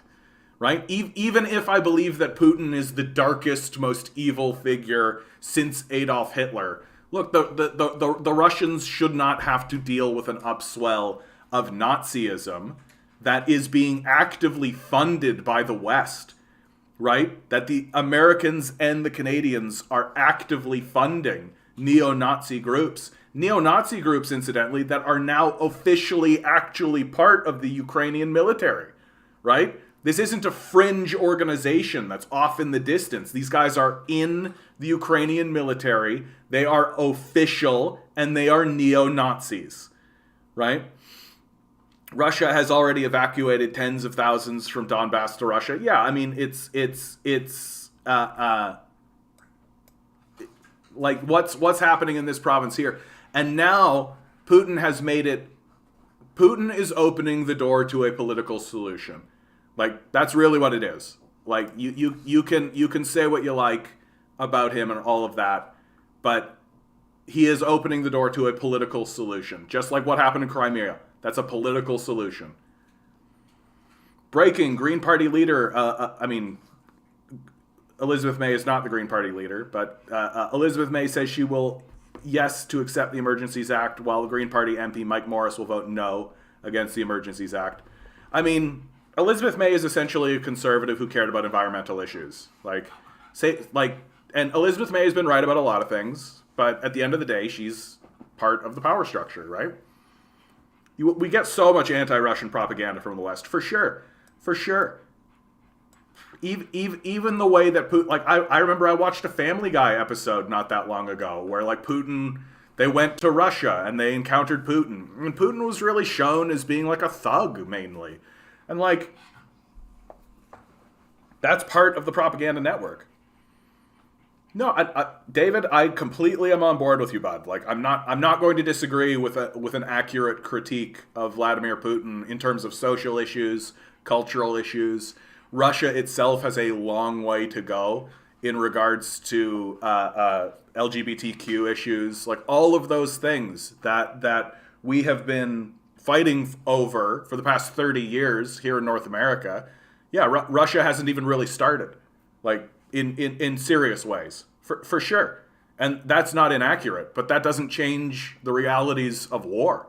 And that doesn't change what's happening in, like, if you want to see the elimination of civil rights for women, minorities, LGBTQ, any of that, have your society fall into war. Like, war doesn't give a fuck about any of that. And honestly, war's solution to the people who are standing up, fighting for those things, is to kill them. So if you care about those issues, you should be very anti-war, right? And you should be anti-war first. And again, like, who's the aggressor, who's the defender, right? That if NATO wasn't moving into the region supporting fucking neo-Nazis and crazy shit like this, would Russia be doing shit here? Probably not. Because Russia's position on Ukraine has been that this is a buffer state and we should leave it as a buffer state. Oh yeah. No, of course. Like, and Putin is an authoritarian. Like, absolutely. Like, he's but, like, who's the aggressor, who's the defender? Like, who's the person that's causing shit? Like, to me, this is very much like as if you had, if you knew two people in your life, right? And they were both kind of annoying, and you didn't really like either of them. Like, there's two people at your workplace, for example. That's a good example, because then, or like, because you can't do anything about them, and they're both kind of annoying, and they're both loud and brazen, and they both are shitty, and you don't really care about both of them, but one of them is walking over and causing shit, and the other person's trying to deal with their shit. Well, you'd probably just naturally understand that, like, this is the person that's causing shit, right? Even though they're both annoying, right? Like, and that's sort of the situation I find myself in when I critique this. Is like, I'm not pro-Putin by any stretch of the imagination, right? But I'm not, like, but I know who's the aggressor, and I know who the fucking Nazis are. All right, I am going to take a quick break, deal with my fucking dog who is losing his mind, you guys. Here is a speech that was given by Pierre Poilievre. This is important to pay attention to because you're going to get a lot of this in the coming days, okay? My position on Pierre Poilievre, he's an effective liar. And you can see this speech is a great example of how effective he is at lying to the Canadian people. How is NATO the aggressor? Okay, I'll get into that, bud. I got to use the bathroom. Be right back. Resuming debate, reprise de débat, l'honorable. The Honourable Member for Carleton. Madam Speaker, there is indeed an emergency in this country. Indeed, there are a series of emergencies. There's the emergency of the family whose 14-year-old daughter has attempted suicide after 2 years of isolation from sports, social interaction, and other healthy activities that sustain a happy and heartful mind. There is the emergency of the federal public servant who, for unrecognized medical reasons, can't get vaccinated and is now deprived of an income and a job. There's the emergency of the trucker who was hailed as a hero while driving our goods and services across international borders unvaccinated over 2 years, who suddenly was declared a public health threat and deprived of his job as well. There is the emergency of the 32-year-old still living in his mom's basement because under the pretext of COVID, government printed so much money that it now costs $836,000 for the average house. There is the emergency of the single mother trembling as she walks down the grocery aisle because she can't afford a basket of affordable goods because the government has inflated her cost of living. So Pierre Poilievre, right? Start with the truth, right? Bring it down to the material conditions of the lived experience of Canadians, right? Start with that. My material conditions are degrading. But perfect. So get us on side. And he's an expert at this. I've seen him do this over and over and over again. He is an expert at using the truth, using the material conditions of Canadians in order to get them on his side. There is the emergency created by the regulatory gatekeepers who keep people in poverty by blockading First Nations people from the ability to develop their own resources and blockade immigrants from the ability to work in the very professions for which they are trained and qualified. Because the solution for Pierre Poilievre is just do more capitalism, right? This is the garden path that he leads you down. These are the emergencies we should be addressing. But instead, the Prime Minister has created a new emergency. What is his motivation? Of course, it is to divide and conquer. How did this all start? Well, let's remember, the Prime Minister suddenly imposed a brand new vaccine mandate on the very truckers who had been free to travel across borders without a vaccine. And he did it at a time when provinces and countries around the world were removing vaccine mandates. He did it to a group of people who are by far the least likely to transmit a virus because they work and sleep all by themselves 22 hours a day. Media asked his health minister and his chief medical officer for evidence supporting the decision. Neither had any, and in fact, the medical officer said it was time to return to normalcy. So yet, the Prime Minister, in spite of all of these facts, brought in this new mandate to deprive people of their living. Why? Because he knew that it would spark in them a sense of desperation. If he could deprive them of their incomes, they would be so desperate that they would have to rise up and protest. And then he could further demonize them and call them names and attack their motives and belittle them and dehumanize them in order to galvanize the majority against the minority. This must be the political opportunity that his deputy Prime Minister spoke about when she described what COVID represented to this government. Now, there's a bit of conspiratorial speak in there, right? The idea that the Trudeau administration sort of masterminded this in a way. And I'd be very, very surprised if that was the case, right? Like, it's more likely the case that there's political opportunism, right? And Pierre is a great speaker. He really is. And he looks good. That's another part of it. He looks good. Like if you're a middle-aged housewife living in the 905, this guy looks good.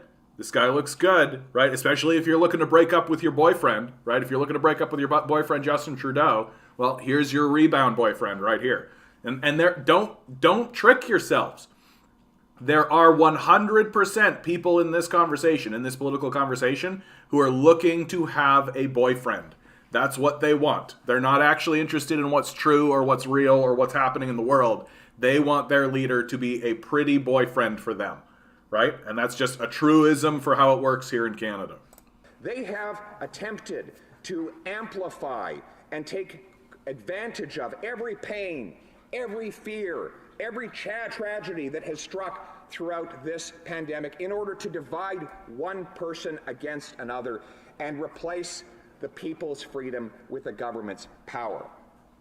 Now, at the beginning of the pandemic, it started immediately. The government attempted to ram through a law giving it the power to raise any tax to any level for any reason without a vote in Parliament.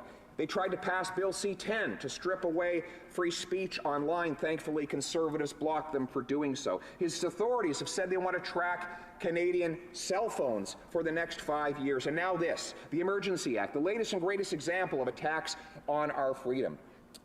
Ostensibly meant to stop blockades that had already ended before he even brought forward this legislation in Alberta, Manitoba, and at the Ambassador Bridge. Peacefully, those blockades were ended in some cases with protesters hugging the police officers and bringing the matters to a successful close so that goods and services could resume.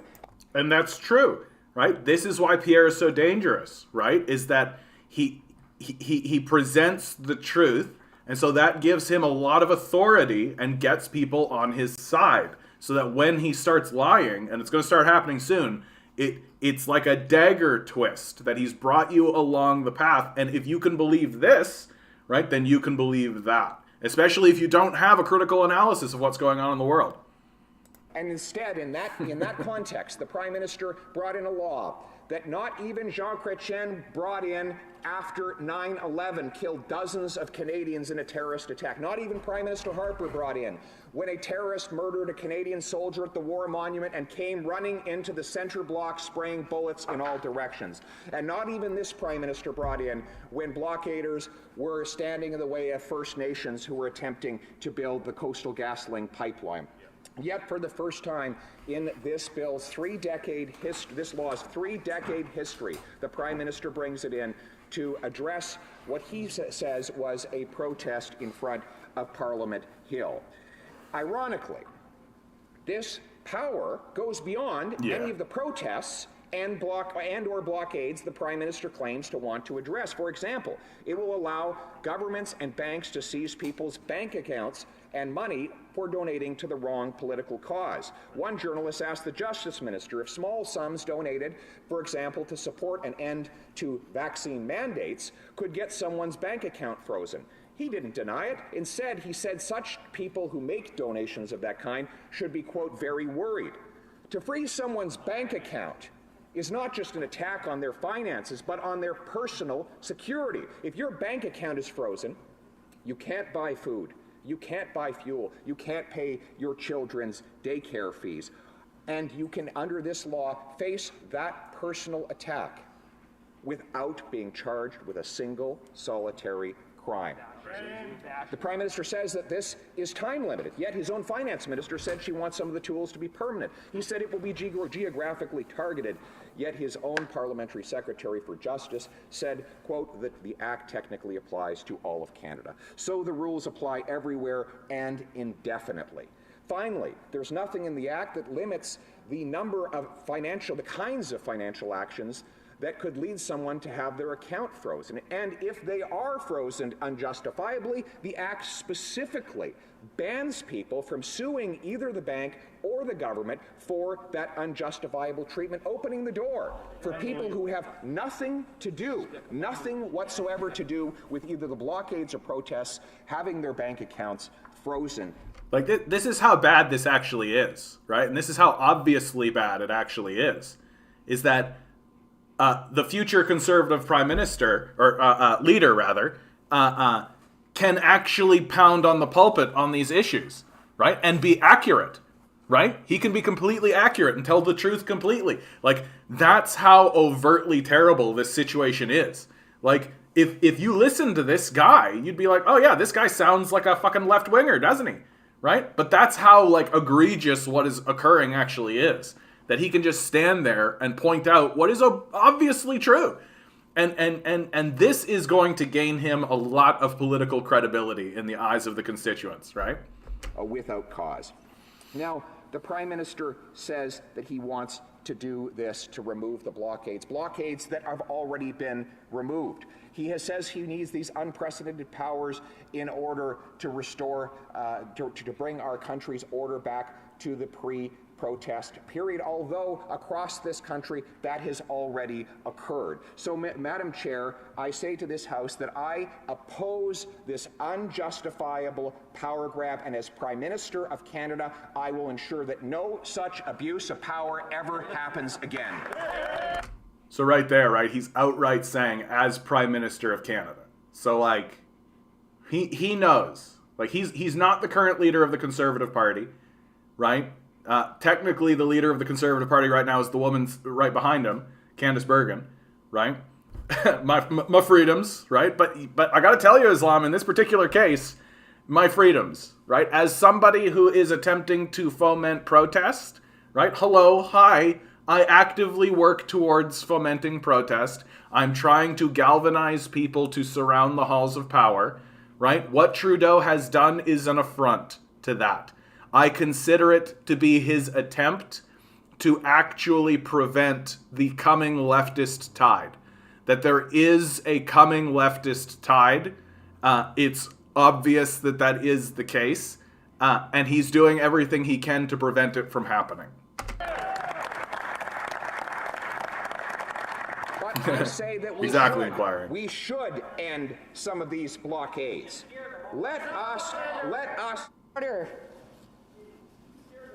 Again, the Honourable Parliamentary Secretary has been here when I've ruled I don't know how many times today. That are blocking people's livelihoods today. Let's end the blockades on freedom of speech that this government is trying to erect with its online censorship bill. Let's end the He's talking about Bill C-10, which that's actually bullshit. Like, I can get into Bill C-10 if you like, but, like, anyway. Regulatory blockades so builders can provide affordable homes.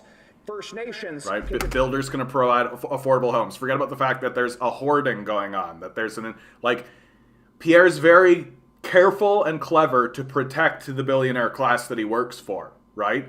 Don't actually talk about the billionaire speculation that's actually the problem in the housing market. Develop their economies and escape poverty, and newcomers can actually work in the professions for which they were trained. Let's remove the inflationary taxes, deficits, and money printing so people's wages can again buy them homes. Again, no conversation about the fact that it's actually corporations jacking prices, right? That there is inflation, certainly, but when corporations are making the largest profits they ever have while simultaneously blaming price increases on inflation, like, it doesn't take a genius to figure this one out, Pierre, right? He's working to protect the interests of the billionaire class, right? And it's just Trudeau has gotten so egregious in what he's doing that he can do that fairly easily, which he's quite deft at it. Homes, food, and fuel. Let's remove that blockade. Let us put people back in control of their lives by making Canada the freest place on earth. Free to speak, free to think, free to work, free to work, right? Free to work for who? Right? Free to work for a labor market dominated by the billionaire class that he works for, right? Worship, free to own a home and build one's own destiny. Let us bind up the nation's wounds with compassion and respect and unite our country for freedom. It's a very good speech. It's a very good speech and is very persuasive, if you ask me. I can see a lot of liberals looking at that speech and listening to that speech and being persuaded. Yep. Let chaos reign. Woo-woo! Right? Because working for us is order, right? It's as long as you're doing all the work while we continue to do nothing, then the system is working. Yep, free to be a slave or starve, right? Canada is open for business. Exactly. It's all that kind of shit. It's all that kind of shit, right? Because all you have to do in this political environment, given how egregious these liberals have gotten, right? All you've got to do is omit from the conversation that the labor market is dominated by billionaires, right? That it is a feudal system, frankly, that it is like a neo-feudal system where a small cabal of monopolist billionaires own and control the labor market, and the expectation is that you are supposed to sell yourself into that labor market. And as long as you omit that from your conversation, then you can talk about free to work. Then you can say that people should have the freedom to do what they like, right? I predict more convoy blockades once gas hits the $2 per liter mark later this year. Yeah, I think that this convoy thing, like, I think that these guys are looking at that convoy as a success. And they should. They really should. That I think that what they did, and a big reason, like I have three major critiques of that convoy protest. Critique number one is that they didn't get ahead of their fringe elements fast enough, right? Critique number two is that their demands were very narrow, right? They weren't. Most people weren't really on board with it. And also, honestly, their demands weren't very well articulated in the first place, right? That I don't think their position of anti-mandate was very well understood by the populace. But even if it was understood by the populace, I don't think it would be very persuasive. So they need to come to the table with something a little bit more, with more broad appeal. So that's number two. And then number three is that they were just fucking assholes the whole time, right? Like sure, you can talk about the level of violence, sure, but the stories that were coming out of Ottawa made it very, very clear that the people of Ottawa did not want these people here. Like the honking, right? You hear stories about like just piss and feces everywhere, right? Like it's very clear that this convoy moved in and antagonized the citizens of Ottawa, right? And you don't really, like, even if they're correct, you don't really want to support an organization that's going to operate that way. But I think a lot of that came from the reality that they didn't expect this convoy to kick off. This is always what happens in protests, right? You never know when it's going to kick. You never know when it's going to blow up, right? Like, they had tried this previously. This isn't the first time they tried to do this. It's just that the first time they tried to do it, like, nobody really showed up, right? It wasn't very impactful. It wasn't as big a deal. And so they all just kind of went, okay, well, we did it and we went home, right? Well, this time it was bigger, right? Much bigger. But they didn't know that that was going to be the case.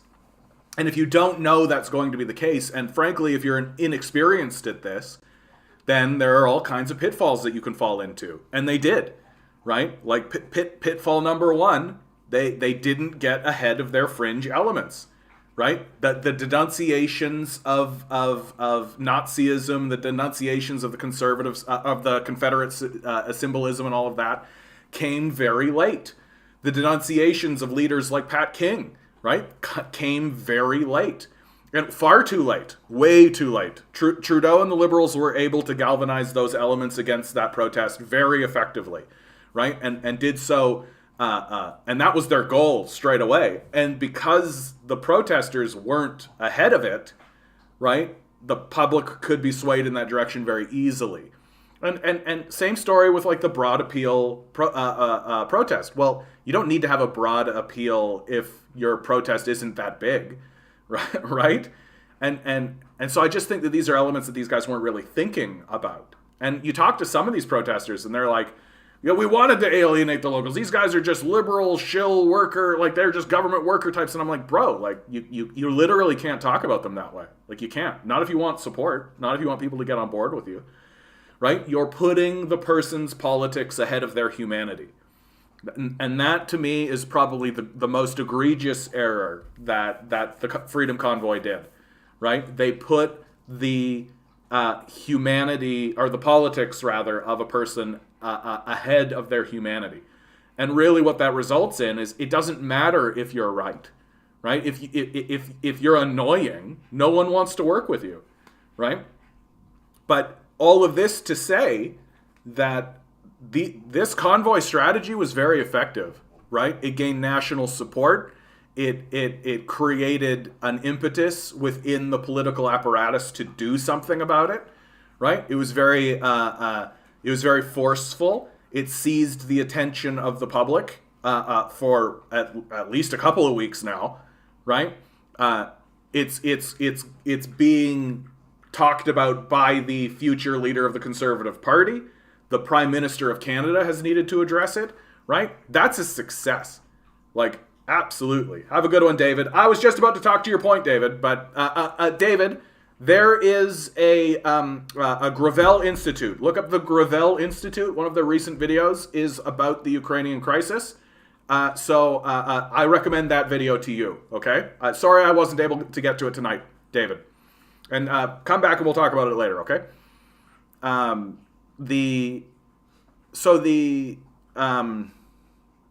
Well, I've broken my train of thought. Good opportunity. Like, share, subscribe, guys. If you've got $1 jangling around in that pocket, please consider donating, right? I could use somebody donating to the cause. If you're donating $1, maybe make it $2, right? All that kind of stuff. Bing, bang, bong. Boy, do I hate capitalism. I'm looking forward to the day where I don't need to do that anymore. And the only way that's going to happen is if I get enough money to be able to pay my rent. We'll see if that happens. Ugh. Fucking capitalism. Fucking capitalism! I wish the left would take a lesson from these truckers and start using some of these tactics to achieve leftist goals. Yes! Look how effective they are. Look how effective they are. Look how scared the power structure gets when you start doing this shit. Right? Like, it works. The reason why I talk about surrounding the halls of power and shutting down critical infrastructure is because it works. Right? Well, DM, thank you so much. That's really kind of you, bud. The political class does not want the populace to operate this way. The political class wants the populace to just go to the ballot box, put a slip inside of a box, and be like, that's how we interact with politics. That's what they want. That when the public actually takes to the streets in protest, it's very scary. Like this trucker convoy is one of those examples, but the same thing happened in the climate change protests, right? And this is actually very true, Islam. Leftists tend not to have the resources necessary to stage such a convoy, which, look, I have said it again and again. When leftists start to go into protests and start to do this, it's not going to be because of some kind of like ideological, like, we can do this better and we're being shut out and all of this kind of stuff. It's going to be because there has been a spike in homelessness. It's going to be because people are absolutely abandoned to the streets. That's why the left will take to protest. It will not be anything short of an act of total desperation. Yeah, we need more planning and organizing, absolutely. Like, part of the problem that we're facing, DM, is that the quote-unquote online left, although I'm more and more convinced that these guys are basically just liberals posing as progressives, that when the rubber hits the road, all of these guys will choose their businesses over actual organization of movements. But, like, some of these people have, like, hundreds of thousands of followers, right? Some of these people have tons and tons of people who are listening to what they're saying, and they're not attempting to organize or plan, right? It's literally me. I've never seen anyone else on YouTube, no one else, literally even saying out loud that we need to surround the halls of power and shut down critical infrastructure. I haven't seen a single leftist. And so when you talk about more planning and more organizing, it's me. Literally. Like, literally. Who else is doing it? Right? And, like, the only way to get involved in it is to just donate $1. I'll get you into the Discord. We're trying to organize, but we're so far all over the place, right? We're so all over the place that it's difficult to actually organize something serious, which means that it really, really comes down to you. That if you're looking around you and you're not seeing anybody organizing street protests or anything like this, well, then it's you. Hey, Nut Milk, how you doing, bud? What's Paul Vieira talking about? The normal stuff. The normal stuff.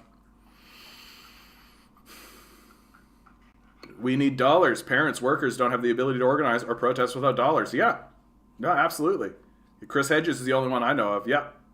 Hedges is actually good on that line for sure, and like, but like nobody's picking up the cause. Like like Kyle Kalinske isn't, David Dole isn't going to, right? Like Vosh, like all these guys, like your Jackson Hinkle, like all the like none of these guys are going to do that, right? Like they're not actually organizing, and they're not actually attempting to organize. Like at best, you'll have people like somebody like Jimmy Dore will have people who are organizing and planning at these protests. He'll have them on.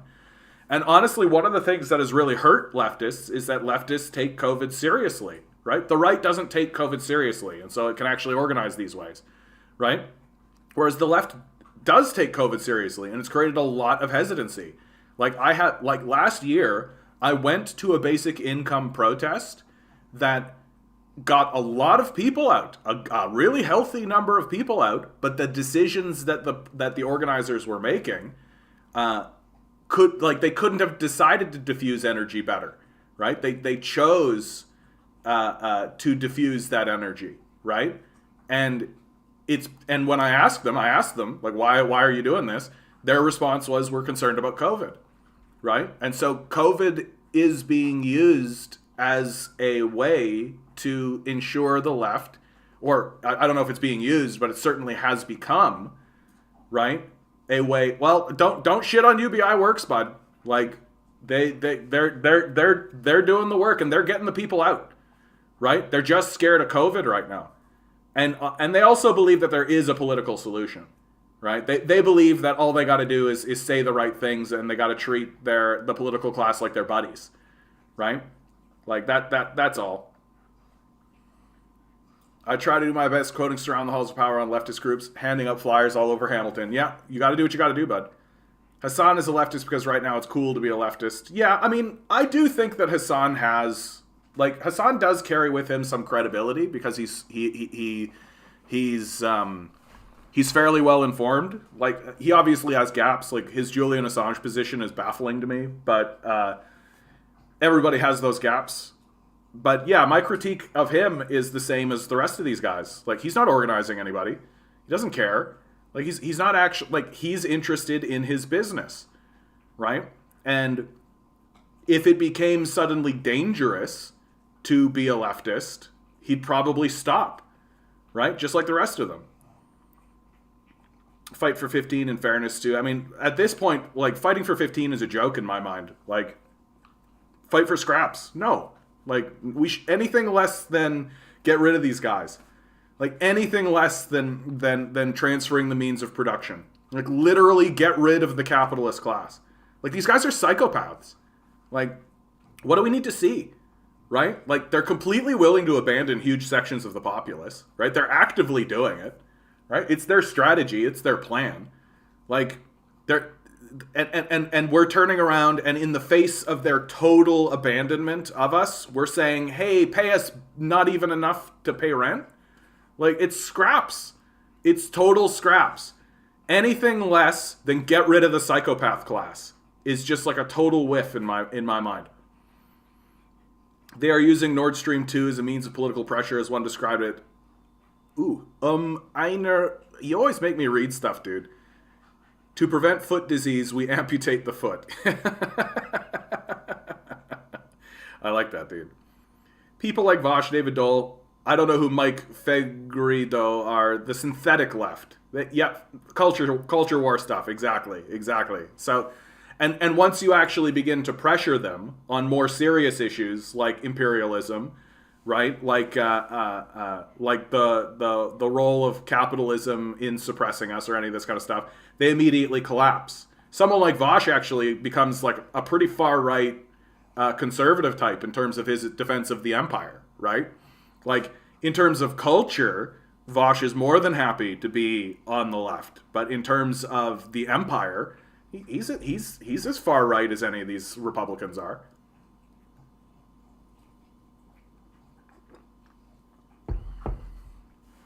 Living wage should be $35 per hour in order to pay rent. I mean, I'm more or less of the opinion that housing should be a basic human right, should be enshrined in the Charter of Rights and Freedom, should be enshrined in our Constitution. This idea that, like, we're paying rent to these guys who like are doing absolutely nothing important whatsoever. It's just like fuck this obvious grift. Take away Bezos' fortune, tell him to start over at Walmart, see how much he thinks minimum wage should be then. Yeah, good luck with that. But and the obscenity of it is, it's just getting grotesque. It's worth bringing someone like Bezos up. Like, Bezos is shooting rockets into space. Like, are you kidding me?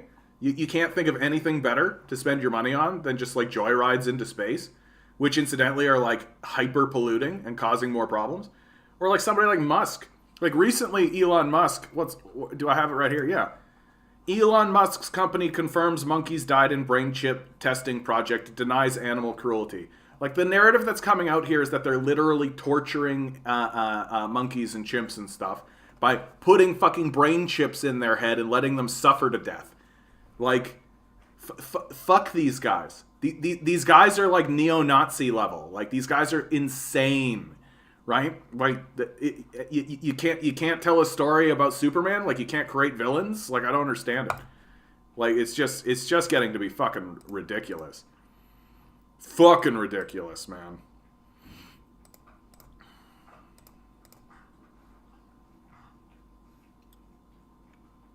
My landlord collects rent. Yeah, Mao squinting while the landlord explains they're important. Yes, exactly. Oh, Nova Scotia. I was just about to read that. Each rocket could have bought 200,000 homeless people a home. Yeah, exactly. But they don't care. Like, they simply don't care. Considering Canada's stolen land, no one should be charged to live here, since those who are charging us don't even own this land. Yeah, I mean, there's that aspect of it. But there's also, like, one of the most hysterical aspects, and I keep bringing it up because I would like this to become more publicly understood. The conservatives that are farming and living on the land that they have, right? How did they get that land?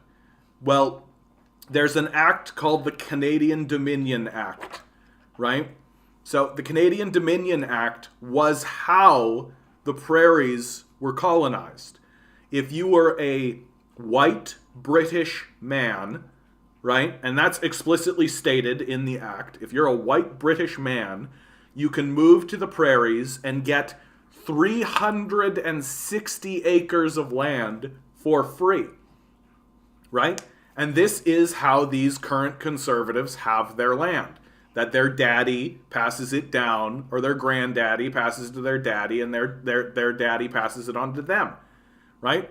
And so they stand on this land as one of the primary beneficiaries of the largest government handout in the history of the nation, talking about how it's all about bootstrapping and pulling yourself up, right? And that government handouts are weakness or something. And it's like, but no one has benefited more from government handouts than these conservatives. Literally no one. And it's hysterical. And like, that's as entrenched in the conservative history.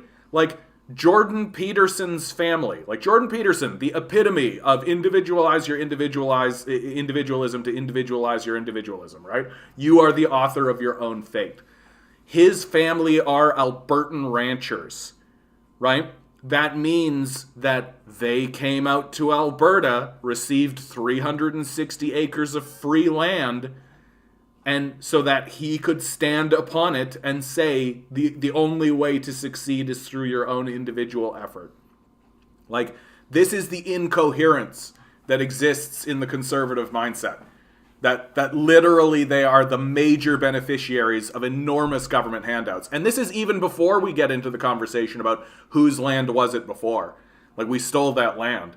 You don't even need to get into that conversation to point out how incoherent they are, right? Like, they literally are saying out loud in front of your face, I'm the major beneficiary of a government handout, but if you want to be a beneficiary of a government handout, you're weak. Like, it's incoherence. And more people need to understand this so that they can say it, right? That these conservatives are on, and I actually strongly suggest, even though it's true, like, don't say stolen land. If you want to shut these conservatives, like their brain right down and get them to not pay attention to you at all, start talking that way, right? You don't have to, right? You don't have to.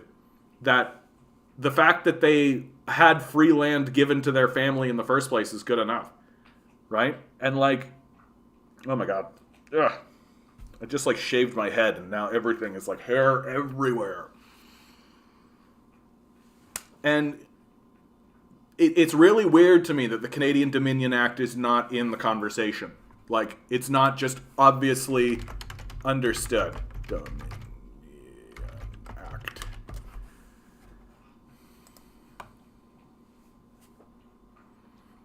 It's a federal law, received royal assent. It allows lands in Western Canada to be granted to individuals, colonization companies, and Hudson's Bay Company, railway construction, municipalities, religious groups. Set aside land for First Nations reserves, right? From 1870 to 1930, roughly 625,000 land patents were issued to homesteaders. As a result, hundreds of thousands of settlers poured into the region. Like, and does it explicitly state, yeah, the Dominion Lands Act, 1972. Here you go. At first, any person over the age of 21 was eligible for a land patent for a quarter section, 65-hectare plot. However, eligibility changed. The age was dropped to 18. Maybe I'm confusing how much land they were given with what was going on in America. That's true. That's probably the case. But still, 65 acres? Oh, here you go. Once authorities decided progress had been made on a quarter section, the settler received ownership of the land. They also became eligible to purchase up to one full section, 260 hectares, to expand their farms, right? And then if the government decided that they had made improvements, they could made available to other settlers. 625,000 land patents, right? Like, this is an enormous expansion progress that affected, like, literally, if you have land in the prairies, you're part of this. Like, unless you can literally say, like, yeah, I walk up and I bought it. Right? Which you're part of a major conglomerate corporation if that's what you're doing. But if you literally are just like on family land, that's what's happened. And that affects people like Jordan Peterson. That affects people like Stephen Harper. That affects people like that it's a major story point in all of their lives. And yet they're all walking around saying we individualized our individualism, right? Hey, Watson, how you doing? I know, right? I know. I had to, bud. I had to. It was a mental health issue, honestly.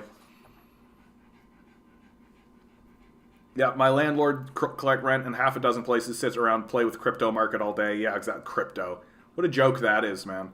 Like, if you want to talk about the absolute, like, you want to sign that Western civilization is in major decline, it's this crypto shit, right? Like, Here's a narrative that I heard come out of the Kazakhstan crisis, right? So part of the reason the Kazakhstan revolution happened was because the price of energy spiked. Well, part of the reason why energy spikes is because China bans crypto mining. They ban cryptocurrency, right? And so the people who are doing crypto mining in China need to go somewhere in order to mine their shit. Well, where are they going? Kazakhstan, right? They went over to Kazakhstan because it was cheap to do it, right? It spiked the price of energy because it's not free to do that. Like, it costs an enormous amount of energy to do this crypto mining shit, right? And so the average everyday citizen of Kazakhstan is suddenly experiencing huge price spikes in their energy, right? And so now that this has happened, you know where all these crypto guys are going now? Texas. With its renowned power grid failures, right? As recently as last year, in the middle of winter, it had a power grid failure. We all know the Ted Cruz story. As the power grid is failing, he went off to Cancun, right? We all know that story. So with their completely failing power grid, all the crypto guys are not only moving to Texas, they're being welcomed to Texas. That cryptocurrency is being called is going to save Texas. This kind of shit. Literally, and cryptocurrency is literally the decline of Western civilization. There's a reason why China banned it. right? Like, the idea that we're going to have a decentralized currency that only rich people can have, like, what the fuck are you talking about? It's a total embarrassment. It requires, so Bitcoin alone requires as much energy as the country of Ireland, right? To maintain and sustain, right? Ethereum, which is NFT shit, requires the same amount of energy as the country of Argentina. Like, this is a climate change disaster. Each one of these is a climate change disaster. And the idea that the United States is just going to move along with it is just a complete collapse of their authority in any kind of, like, I don't understand why any rational thinking governor would be like, yeah, this is a thing that we should have. We should definitely erect a decentralized currency to compete with the dollar on the world stage. Like, yeah, there's a reason why the United States is failing. For all our advancements, our basic morality remains antiquated. Yeah, I mean, we don't actually have a civilization mindset. Like, that's really what it comes down to. We don't actually have a mindset of a civilization. We've got a mindset of a child. Like, that's really what it is. More for me, please. Me. This is our whole civilization. Me. That's where we're at. And it obviously fails. And it fails for exactly the reasons why you think it would. Jordan Peterson was the only one who I recognized, who shared the Trudeau government moves to make exposed... sorry, man. Jordan Peterson was the only one who I recognized who shared the Trudeau government moves to make expanded surveillance power over financial transactions permanent story.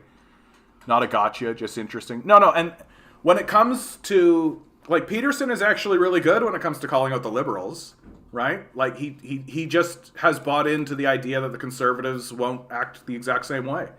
Because he doesn't actually understand what's going on in the society. Conservatives tout hard work as the antithesis. I know what you're trying to say. I can't say it. To poverty, yet grassy narrows and every other tragedy in Canadian history is a thing. Yeah.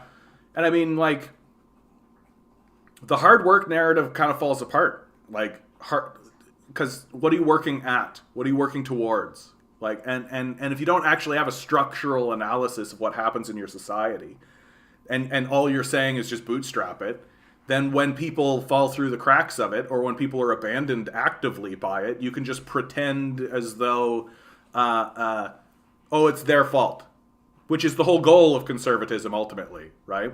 Is that in their denial of systems, they actually end up defending the system in the most virulent way. Yeah, let's not forget the Southern Homestead Act of 1866. Yeah. Wait until the crypto crashes. It will make the 1929 stock market disaster look like a stroll in the park. Well, and it has to, right? It's based on nothing. It's completely ephemeral. Only a small group of people can even get involved in it, right? Like, it literally has to crash. The only alternative that I can see is that cryptocurrencies will begin to get adopted. Like, Amazon will have, like, Amazon bucks, and they'll pay their people in Amazon bucks that only can be used in Amazon facilities, right? And so it'll be very similar to what happened in the company stores throughout the South, right, during the colonial period. The Virginia miners, like miners throughout the coal mines in the South, would move out there, and then they wouldn't be paid in dollars. They'd be paid in these, like, fun bucks that they could only use at the company store, right? So even if you could save them up, which you couldn't because you weren't paid enough to actually offset the wages, or offset the prices, rather. But even if you could save enough, they were worthless everywhere else. And to me, this is the goal of crypto. The goal of crypto is so that places like Amazon and Walmart can make their, like, own currency and pay you in those currencies, right? That's the goal. Like, why wouldn't Jeff Bezos want to pay his workers exclusively in Amazon bucks? Seems like a complete win for him. Yeah, Texas with its unregulated energy delivery industry, exactly. And so if you're one of the owners of this industry, right? Crypto is great, right? It increases the amount of energy usage. Who cares if some people die? Like, nobody cares about that. Yeah, Louis Riel Day today in Manitoba, railroaded and hung while an elected MP of Canada, now a father of Confederation. The power structure always likes to appropriate the very people against him. Exactly. Yeah. No, Louis Riel is exactly like one of the examples of the whitewashing of our history, right? That modern day, even conservative types look at Louis Riel as like this hero of the Confederacy of Canada. Like Manitoba exists because of his energy and all this kind of stuff, but they would have hung him. Right? Modern day conservatives would have fucking hung him. For sure they would have. Can crypto donations get around Emergency Act bank freezes? No, and that's explicitly stated. That one of the goals of the Trudeau administration is to go after crypto. When, like, we should be banning it. Like, we should be banning crypto mining. Like, it's so fucking stupid. Like, the more you learn about crypto and the more you learn about how it actually works and these NFTs and all this, the stupider it gets, right? And the people who are defending it sound and look stupid. Like, they'll sit there and be like, oh, okay, but it's got this benefit and that benefit and all, but they sound like fucking morons, right? It's like that Sam Harris, as long as you talk calmly and patiently, right? As long as you sound like a serene kind of thing, like you've really thought this through, you can be a fucking enormous racist. Like Sam Harris is one of the largest racists that the United States has ever produced. Some of the shit that he's talked about Muslims is like worse than some of the shit that was written about black people in the South. No, I know they hung Louis Riel, but what I'm trying to say is that modern conservatives have like venerated Louis Riel now and whitewashed him the way that they whitewashed somebody like Martin Luther King, when they would also hang him today like they did in the past. And what makes these crypto dorks think that if they ever got a foothold, the central banks they hate won't move to have their own cryptocurrencies and outlaw their little gambling instrument? Yeah, I mean, China's already done it, right? And for obvious reasons. Like, why would any nation want these cryptocurrencies? They don't make sense. They don't make sense at all. Like, it's completely against the national interest. The only people who want and can use these are rich cocksuckers. That's it. If you're a rich cocksucker, you can use these to trade slaves with one another, which is what they do. But like, yeah, fictitious capital, exactly. It's just, if you don't have anything to buy, you can do this dumb bullshit and have profound impacts on the environment and your societies, right? Like, get rid of these stupid, dumb things. Yeah, hard work doesn't mean a thing when we have manufactured scarcity. Nailing it. I thought I read something that China went crypto. No. I think China allowed cryptocurrency to exist for a moment, but they just saw, like, the negative impacts of crypto. Like, it's there are no benefits to cryptocurrency, right? Like, pick a position that, like, it, and then even if you get into the decentralized idea about it, it doesn't work that way, right? Why doesn't it work that way? Because there are fucking billionaires who can dominate the currency, right? So it doesn't become decentralized. It becomes very much centralized. It's just not centralized underneath a government. It's centralized underneath the billionaire class, right? They're not going to abandon the one. All right, I have to rush off again. Here's a speech given by Jagmeet Singh, worthy of analysis as well. The reality is, working people have paid the price of this pandemic.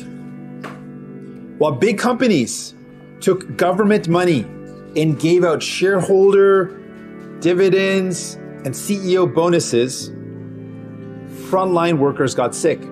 Yeah. Because they had to work without sick leave.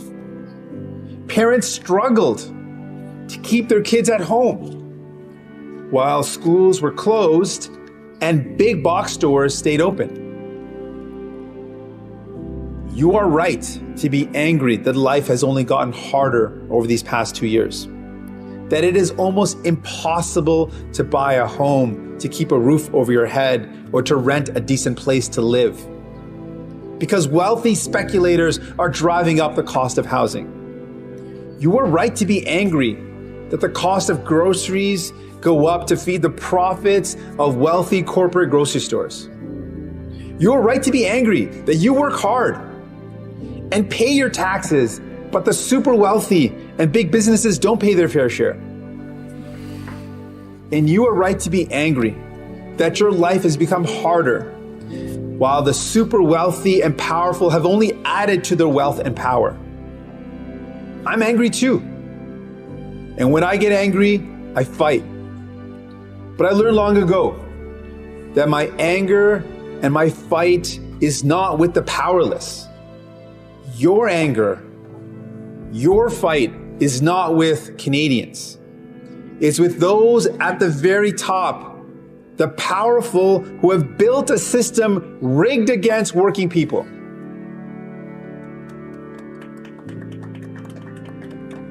We can change this.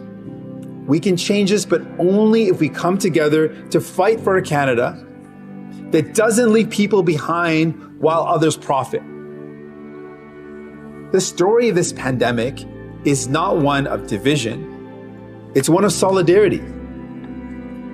It's a story of frontline healthcare workers showing up day after day in impossible situations. It is a story of grocery workers and farmers and truckers keeping us fed, of teachers doing their best to connect with children through screens. Our story is one of neighbors helping each other get vaccinated, helping each other when they're in need. We will not let the last few weeks define this pandemic for us. Canadians have sacrificed too much, lost too many loved ones, missed out on too many moments to allow our country to become divided by hate and violence. Don't let your anger turn into hatred. We know that hatred is like a fire. When it's allowed to grow, it will consume everything. So what you're seeing here is controlled dissent, right? Jagmeet Singh is willing to point a finger at wealthy speculators, right? Just as the Liberals saw success with Canadians acknowledging the existence of climate change, right? Jagmeet Singh is seeing success by acknowledging the source of the issues, right? But acknowledgement is not solutions, right? And this is how Jagmeet Singh and the NDP are moving forward, through acknowledgement. They're acknowledging the issues, they're acknowledging the problems, they're actually listening to the public and actually acknowledging it with the goal of seizing power and then doing nothing about it, right? That's the goal. And to facilitate that goal, they're acknowledging the truth, right? So it's a form of controlled dissent. And what you guys are saying is absolutely true, but DJ is hitting on it. The background music is putting me to sleep. That's the point. The point is for people like Jagmeet Singh, just like the Trudeau Liberals did, just like someone like Obama did, right, is to put you to sleep, right? Oh, the NDP, they're gaining power. Yay, the NDP, who acknowledge the reality of what's going on. Yay, they're getting power. We don't need to pay attention anymore, right? That if Jagmeet Singh became the prime minister, there would be a huge segment of the population that would go to sleep. And then 5 years down the pipe, they'd be like, why did nothing change? Why is everything like this?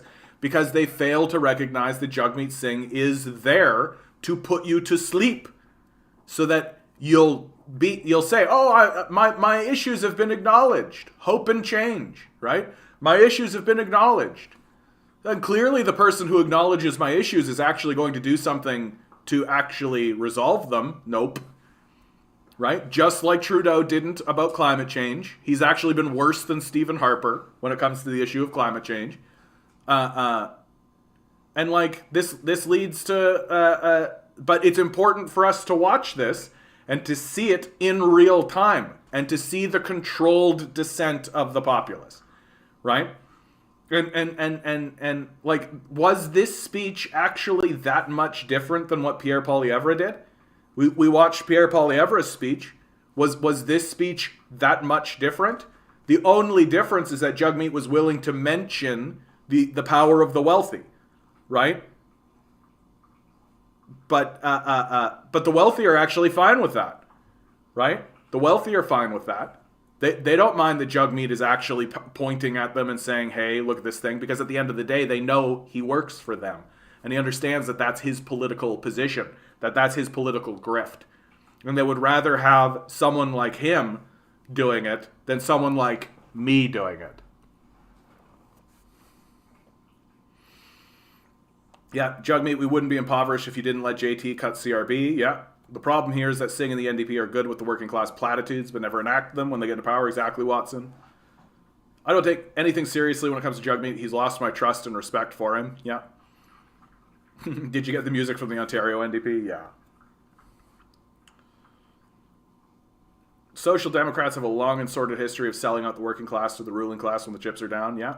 Thoughts and prayers to the homeless. Jugmeat, exactly. Liberalism, the highest state of cringe. Vladimir Lenin. Yeah, lullaby and say goodnight. Jugmeat is only good at propping up the liberals at every vote. Yep. One money for the homeless. The milk is almost $8 a jug, and we are not protesting. Yeah. Like, what is it going to take, do you think? Like, what is the straw that breaks the camel's back? Because in many ways, the trucker convoy protest, like the mandating was just the straw that breaks the camel's back. Like, I've talked to quite a few conservative people and people who are on the conservative side of the conversation, and that's more or less their point. Like, they more or less look at it and say, like, the mandate isn't the thing, right? That it's not really a mandate process, that it is like a straw that breaks. Like, all of these issues that we're concerned about, these guys are concerned about too. And of course, my response to them is, well, then you guys should start talking about it and start taking it seriously. And it looks like a guy like Pierre Poilievre is taking that seriously, right? But that's usually how protest works. Like, the George Floyd protest is a great example of this, right? There had been lots of black people who had been assassinated by police and killed. Like, Breonna Taylor is a great story where they, like, literally kick in her door and shoot her when she's in bed, right? And there's a lot of that. So it's like, well, why wasn't the protest about all of that? And in a way it was, right? But it's just that George Floyd is the straw that breaks the camel's back. And so where is that for the left? When does the left say, this is too much? This is the straw that breaks the camel's back. Yeah, rent is $1,400 for a lousy one bedroom. We're not protesting. Exactly. Google his network. He's a millionaire. Who do you think Jugmeat is fighting for? Yeah, exactly. Jugmeat fighting for those dollar signs. But like, and Jugmeat Singh, in my perspective, is very much like he is emblematic of North American politics, because this is as true in Canada as it is in the United States. All politics is vanity projects. You're not going, like, it's not like Tommy Douglas, who's like, we're fighting to get a universal healthcare system. We're fighting to seize power to actually change something in Canada and do something important, right? It's not like that, right? It's Jagmeet Singh is fighting to be the leader of the NDP and maybe the prime minister, so that he can say, sweet, I'm the prime minister, right? Just, you look at a guy like Donald Trump. Like, Donald Trump has no ambition outside of being the president, right? His ambition was to be the president, and he got it. And he doesn't care to fight for anything. He doesn't have a perspective. He doesn't care about any of that. And it's the same thing with Biden. Like, Biden doesn't actually care to do anything or actually help anybody. And it's true of Nancy Pelosi. It's true of AOC. It's true of Bernie Sanders. It's true of Mitch McConnell. It's true of all of them. Their objective is not to actually change anything. Their objective is to be a congressperson or be a senator or be the president. That's their objective. And it's completely vanity, because they are not actually changing anything. They're not actually doing anything, right? Like, if the system that they were operating in was suddenly done away with and the billionaire class just decided to do everything through, like, Davos, right? And that's how they decided to communicate with one another, it would fundamentally be no different for the American people, right? It would be fundamentally the same thing, because those apparati that exist, right? Our parliament and the Congress and the Senate and the presidency in the United States exist exclusively, no exceptions, as vanity projects. Oh, I'm the congressman for Virginia. Yay. When you go places, people say, "Oh, Madam Congressman," or Madam Congresswoman," right? Mr. Congressman. And you go like, "Oh, well, I'm a congressman." Oh. Right? That's it. That's all it is. Singh is a lawyer, upper ends of the petty bourgeoisie, never mind the postmodernist laden identity stuff the pseudo-left always leans into. Yeah, pseudo-left is a good way of describing them. Like, we don't have a real class analysis in this country, right? Like, that's why you end up with figures like Jimmy Dore, for example, right? Like, in my view, Jimmy Dore is way farther to the left than lots of these like pseudo leftists that exist on the internet, right? And I listen to Dore and I go like, yeah, this guy's spitting facts, like he's telling the truth, right? And his issue, his problem, and the reason why I think the left rejects him ultimately is because he doesn't actually have a class analysis that is rooted in something real, because he's never read anything, right? I really hope that one day I can have a conversation with Jimmy Dore and really look at him and be like, dude, I really think that you should read the Communist Manifesto. Like, and I don't mean read it so that you can pick it apart or read it so that you can have a counter to it. I mean read it so that you can understand what's happening in your own country and understand in your own society. Because a guy like Jimmy Dore, he's almost there, right? Like, and I say this about a lot of these Freedom Convoy guys, a lot of the people in the PPC. I look at a lot of these guys and I'm like, you guys are basically there. Like, you're basically there. You just don't actually your feet aren't on the ground. Like, you're not actually rooted in something serious. And that gets you off into weird little places. And that's just it. The Communist Manifesto isn't even a long read, right? Like, it's like a pamphlet. And but they can't even be arsed to do that. But that's emblematic of today's society, right? Like, I had that complaint about the New Atheists. That, like, a lot of the literature that I was hoping these guys would read were, like, literally 2-page pamphlets. Like, Isaac Newton produced a 2-page pamphlet that, yeah, so right you turn left. Well, and a lot of and I think Dore is very much like this, where that he's more interested in just what's going on. That's why I always have defended Jimmy Dore, right? And I understand why people are annoyed by him. I get it. Like, he is who he is. And Watson, you're nailing it, right? You find Dore et al. Are essentially ideologically unmoored, and they are unmoored. But so the only ideological post that they have is their gut, is their own kind of internal sort of feeling, and their own kind of like, they don't actually have a theoretical standpoint. They don't actually have their feet planted on the ground. And somebody like Dore could become very, very strong and very, very powerful. If not he as a person, but certainly he could move someone else forward, right, as we pass the baton down the path. But but because they don't actually read anything, and because they don't know anything, and honestly, like, I know this about Dore, he's very skeptical about communism. I've heard him say some things about communism that is like, okay, bud, like you've bought into that idea that communism is to be suspect, right? Yeah, and it's more like scattershot anger. Yeah, there's that too. That and like, even a broken clock is right once a day, right? And there isn't a lot of solutioneering, right? There's not a lot of what can be done that comes out of these guys, right? And yeah, I'd say that's fairly accurate, but I'm quite sympathetic to it at the same time. Like, I'm sympathetic of the anger that these guys have. I'm quite sympathetic towards their pursuits and what they're trying to find out, and I don't think they're dishonest in it. Like, that's the big thing about Dore, is I don't think he's being dishonest, right? I think that he is trying to pursue something, and he is trying to find the truth. He just, it's like looking for love in all the wrong places,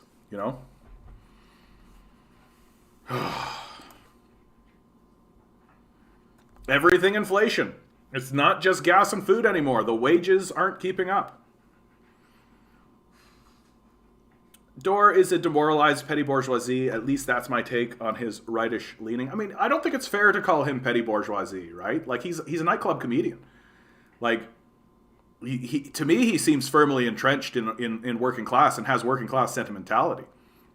And I think his interests are very much in, like what the fuck is going on? Like, what it's how I look at the PPC as well. Like, I place the PPC above, like, the conservatives and the liberals and the NDP, because at least they're saying something has gone wrong, right? And at least they're taking to doing something about it.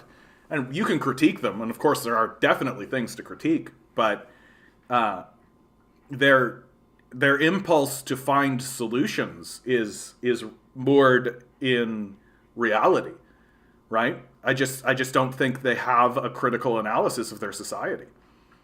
Yeah, Uber wants to raise minimum wage to 18 for gig workers. Yeah, of course. Uber's failing business model that only works because they're so heavily subsidized.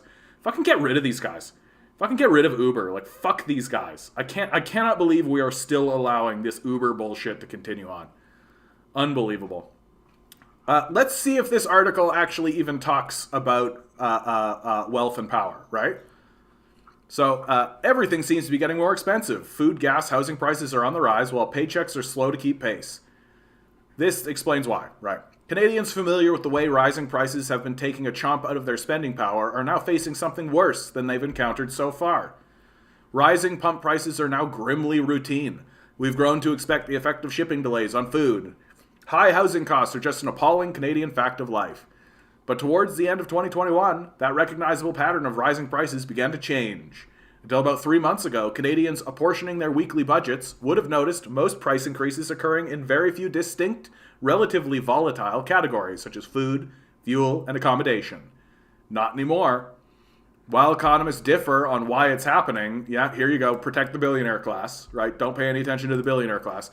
And exactly how the change will affect Canada, all I spoke to agreed on one thing.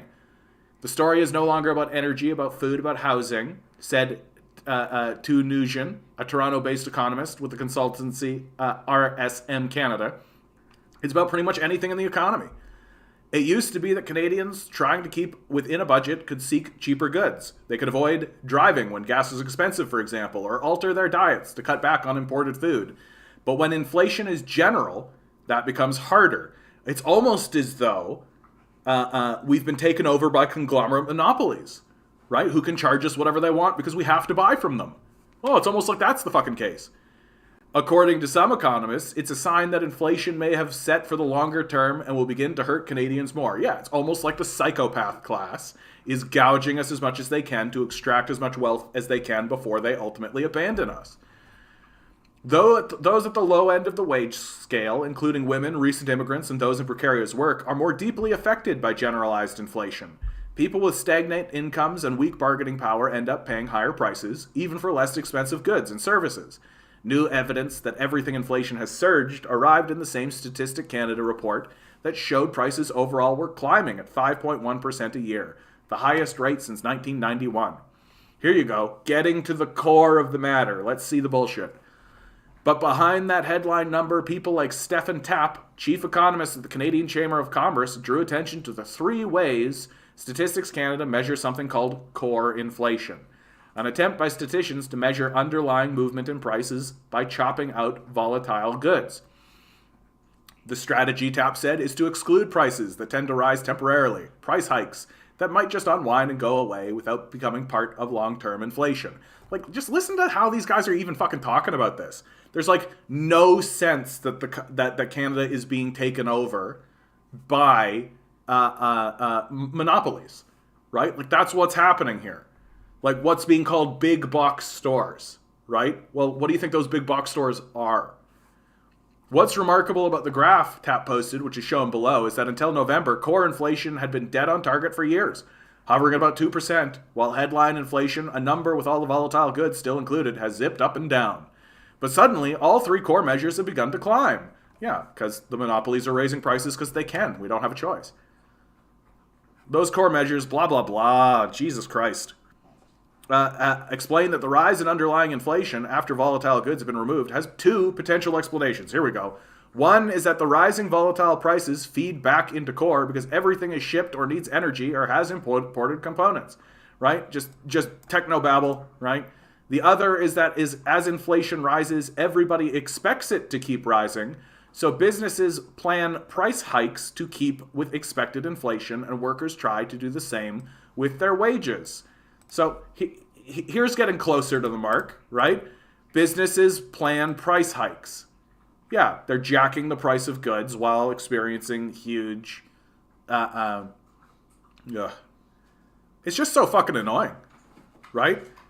Tom Velk, a self-described conservative advocate of monetarist economics, insists there's another reason. Oh, too much money flooding into the economy. Yeah, I'd say that that's pretty accurate too, though. Like, you print a whole bunch of money, it's going to inflate the economy, right? Especially if you don't tax it away from who? The billionaires. But you're working for those people, which this article is like bending over backward to defend. Although monetarianism is out of fashion, notably among central bankers, he's not alone. When there's a huge amount of money everywhere, all prices go up.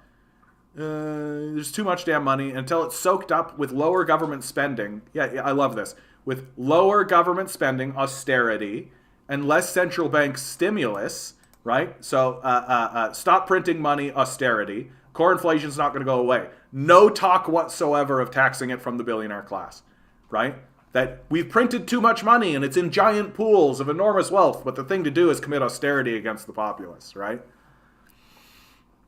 But if there really is too much money out there, that problem is not enough of it. But if the problem really is too much money out there, the problem is that not enough of it is going to the people doing the work.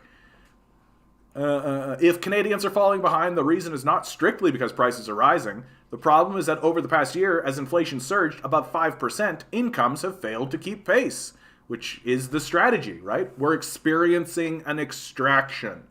Like, it's wealth extraction and abandonment. And these guys, like, either these guys are clueless or they're actively working to defend the power structure, which is probably more accurate. Of course, not all employees are losing. Sobeys warehouse workers recently negotiated a 4-year deal that included a wage increase of 20% over the life of the contract. So that's an increase of 5% per year, which doesn't keep up with inflation. Perfect. People who have studied the economics of rising wages and prices in the past say one of the advantages of inflation is that it acts as an economic lubricant for wage and price adjustment, allowing everyone to get an increase, even though some workers and sellers get more and some get less, according to the demand in that sector. Like, I love the like falling into just like total technobabble, right? It's like you're watching an episode of Star Trek and they're just like, yeah, we just need to depolarize the deflector stream, right? And you as the viewer are just like, yeah, depolarize the deflector stream, let's go, right? That's exactly what they're doing here. Like, just say a bunch of words that sound technical, that don't really mean anything.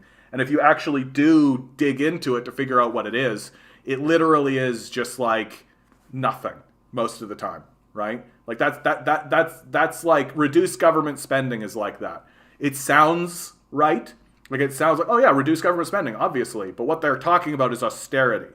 Literally, like, gut the public sector, and then what are you going to do with it? You're going to privatize it, right? That's what you're going to do. And here's the new narrative, guys. Here we are. Recently, the governor of the Bank of England, oh yeah, okay, we should really listen to the governor of the Bank of England, who critics noted earns hundreds of thousands of pounds a year, faced a backlash when he warned British workers not to demand higher wages as inflation rose for fear of making inflation worse. Thiessen hears something similar when Canadian and U.S. authorities warn of a wage and price spiral. Get used to this, by the way. Wage and price spiral, it's coming, right? That what they're going to do in response to people asking for higher wages is be like, oh, if you do that, it'll spiral things out of control. That never happens when CEOs get higher wages or higher payouts, right? That never happens when we bail out massive corporations. No, it only happens when the working class wants higher wages, right? Ugh, I can't read this anymore. It's just like, blah. But if the Bank of Canada and the U.S. Federal Reserve begin to crack down on everything inflation with higher interest rates, so make it impossible for the working class to actually borrow money, while wages continue to fall behind, it will end up to elected officials to make sure that ordinary people who vote for them into office are not the ultimate losers. We're already the ultimate losers. Like, the strategy of the billionaire class and of their surrogates in office is extraction and abandonment. That's what's called the Great Reset. Extract as much wealth as you can out of the populace before they fall into protest, right? And then just abandon them, right? Like, just retreat to your pedophile islands. Like, I don't give a shit. I don't care if Canada falls into a civil war with itself or the United States falls into a civil war with itself. Who gives a fuck? I live on some fucking island nation getting served by 12-year-old girls. Like, who gives a fuck, right? That's the strategy, right? And articles like this are published exclusively to deflect from that reality. Like, these people are not actually interested in solving the problem. They're just interested in looking like they're trying to solve the problem. Because, you know how you end inflation? You tax wealth away from the pools of dead wealth. That's how you end inflation. Like, there is actually no other way to do it, right? Inflation is caused by printing money into the economy, right? Like, if you have an economy of $100 and then you pump then you pump another $100 into it, well, that doesn't change how much money everything costs, right? Like, it doesn't change the value of things, right? It just changes how much money you use in order to buy things, right? But money printing is useful if you want to print something in order to funnel it somewhere and then find the dead money that exists in the society and destroy it, right? To keep things balanced. But if all you're going to do is just pump a shit ton of money into the economy, like we did over this period of time, right? Then it's going to create inflation. Like, it's and of course the people who are and of course the people who are saying that that's the case, well, their solution is what? Austerity, right? So it's no wonder we're in this like free fall collapse. Yeah, we don't agree why everything has gone to shit, but we are forming a committee to do hearings. Yeah, exactly. The CPI is a terrible barometer for inflation, yeah. You know it's bad when the last of the working class, still indoctrinated to unyielding support for capitalism, has revealed it is broken, albeit not fully. Yeah. Like, I said that about this convoy protest, man. Like, these truckers are the last people who should be going into protest. Like, they are the last people. But the system is so fractured and is so incapable of functioning that it's the people who have the wealth to be able to do so who are going into protest, right? Into these major protests. And eventually the left does the same, but it's only going to be after they're completely abandoned. Because they won't have another alternative. They just won't have anything else to be able to do. Wealth extraction from the poor to the rich and complete abandonment of the working class is our new reality today, tomorrow, and for the next 50 years. Let chaos reign. You got it, bud. With only your life and the life of your children, you can help support a billionaire who needs your help. The billionaires can't help themselves. Only you can. Yeah, wait until you corner these economists on COLA, cost of living allowance, and my union, the USW, has it in our contract, but agreed with the company and will not use it to negotiate it back in. Not true. The Volcker shock crushed the working class in the 80s and politicians were reelected. Yeah. Pump the money into the bottom, control prices, tax it back to the top. Inflation is a choice. Yeah. No, inflation is a choice. Like, the billionaire class has made, like, some of these billionaires have doubled their money. Like, what do you think is happening? Right? And they're not trickling it back into the economy. It's literally dead, inert money. You could tax that money away from them, they wouldn't even notice. Like literally, they wouldn't even notice. It's just a number on a screen to them. Like, it doesn't affect their quality of life at all. Like, once you have $1 billion, there's basically nothing that you can't do. Like, the only stuff that you won't be able to have access to is like, sorry, Bezos, you won't be able to shoot 5 rockets into space this year. Maybe just 1. Right? Like, that's what we're talking about. It's absurd. Like, we're falling into a period of total absurdism. And articles like this exist exclusive. Like, oh, first of all, they're showing you straight up that there is no consensus. Right? Like, isn't that what you got from this? There's absolutely no consensus amongst economists. So much for it being a science. right? There's literally no consensus. And there's no consensus because the billionaires don't want there to be a consensus. Let chaos reign, right? But John, Friedman means I can own 16 mega yachts. Yeah, exactly. Yeah, exactly, right? The market has decided, and the market's completely rational, and I have 16 mega yachts, and that's normal. I'm a job creator. Think about the people who I hired. Yeah, the article is an exercise in gaslighting. That's exactly it. Like, what would a person with no economics backing whatsoever, who doesn't have their feet planted anywhere, right? What would they think of such an article? Right? What would they think of such an article? Right? If this isn't meant to engender some kind of hopelessness in the populace, then I don't know why you would even publish it. Right? Like, we went and talked to a bunch of economists and they don't know what's going on. Like, that's what this is. Like, that's what this is. None of these guys know what's going on, so I guess, we'll just have to come together and decide what's going on, I guess. Like, Jesus fucking Christ. And these are the people who are running the country?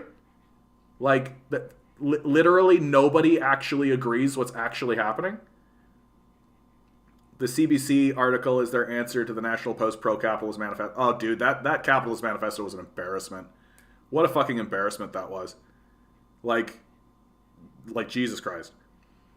If we can have the income of the poorest citizens, it's just as good as making billionaires twice as wealthy. Yeah, exactly. Like, and literally no mention whatsoever of the fact that there is a billionaire class that has doubled their wealth during this period of time, right? Like, this is how the death cult defends itself, is just by omitting billionaires from the conversation. Don't talk about David Thompson. Don't talk about the fact that the billionaire class has doubled its wealth.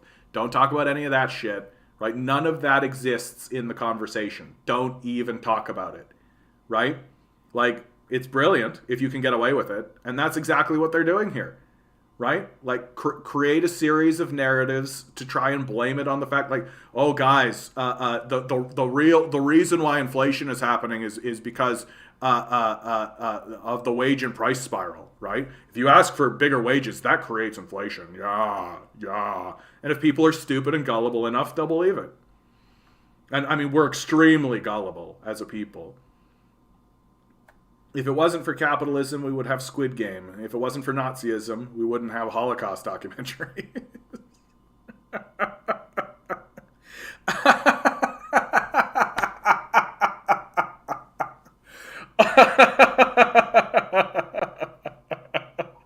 Mocked, I don't know if you meant that to be funny, dude, but that's fucking funny, man. That's like the best Holocaust joke I've ever heard.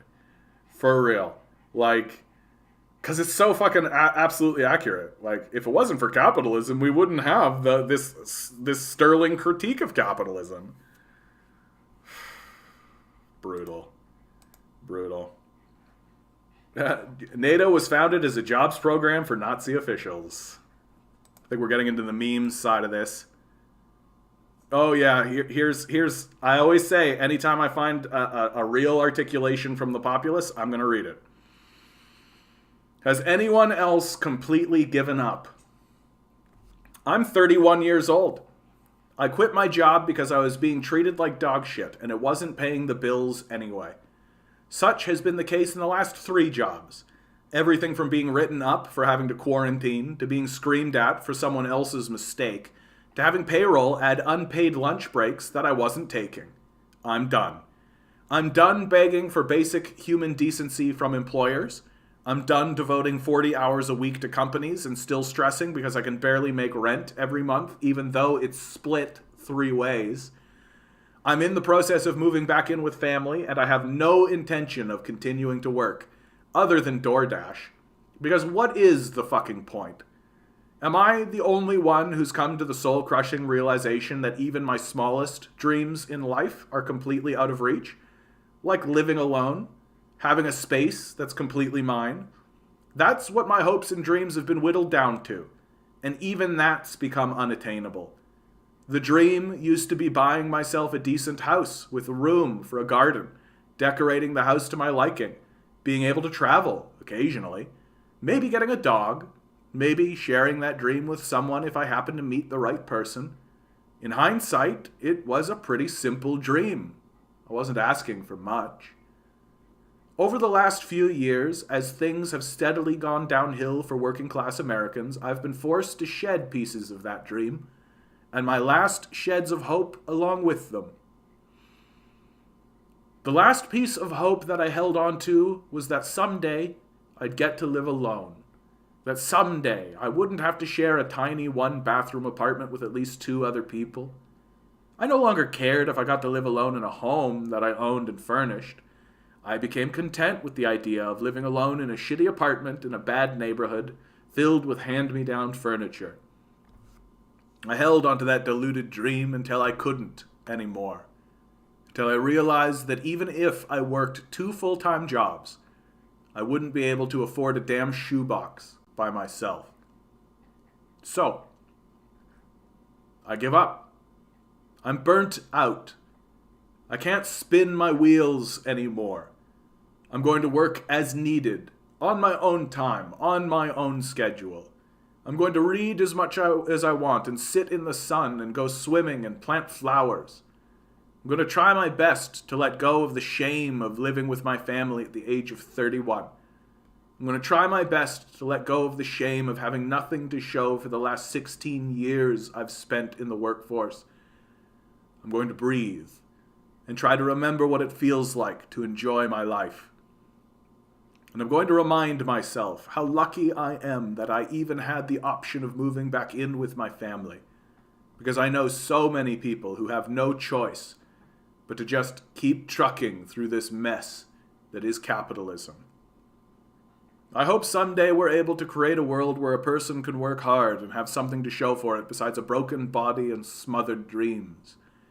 But until someone comes up with a tangible way to change the sad state of affairs in this country, I'm out.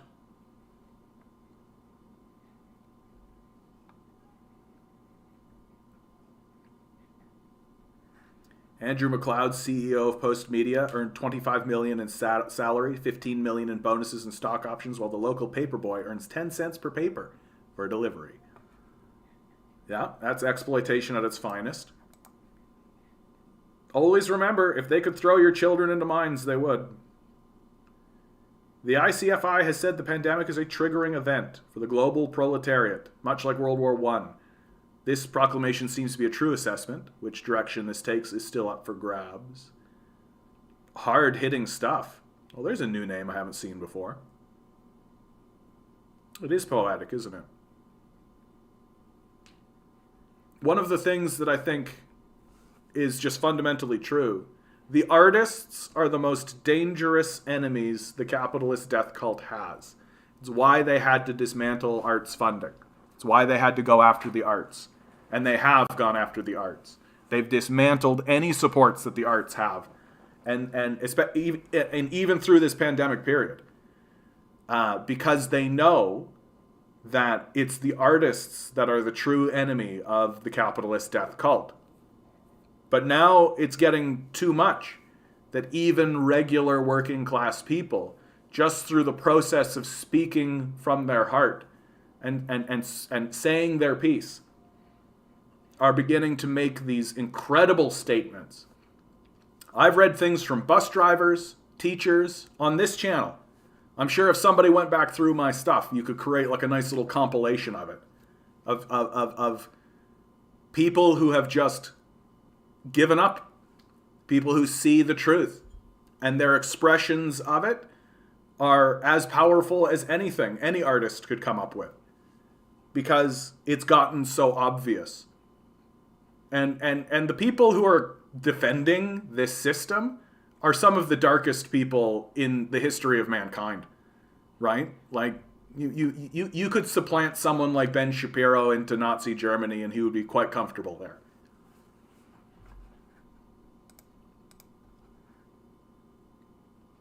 Well, Judaism aside. Feds say no more funding for Trans Mountain expansion as project costs nearly double. What? Oh, the Trans Mountain expansion is costing double the amount? No shit. This is how it works, fucking liberals, right? If you start bailing people out, there is no bottom, right? That's why you don't do it. Like that, I shouldn't say people, because if you actually bail people out, right, then they actually build a life and can become like suitable taxpayers, right? If you bail out companies, there is no bottom, right? If you give a company $1 billion, they'll take it and stuff it into their offshore accounts and then ask for another $1 billion. And it'll just keep going that way. This is indicative of why capitalism ultimately fails, right? Because, and why it can't get anything done. Like, why is it that China has built this? Yes, I know, Watson. I realized it the second I said it. But, like, Ben Shapiro is a Jew, and there are other, but in terms of his belief system, let's call it, I think he'd be very comfortable there.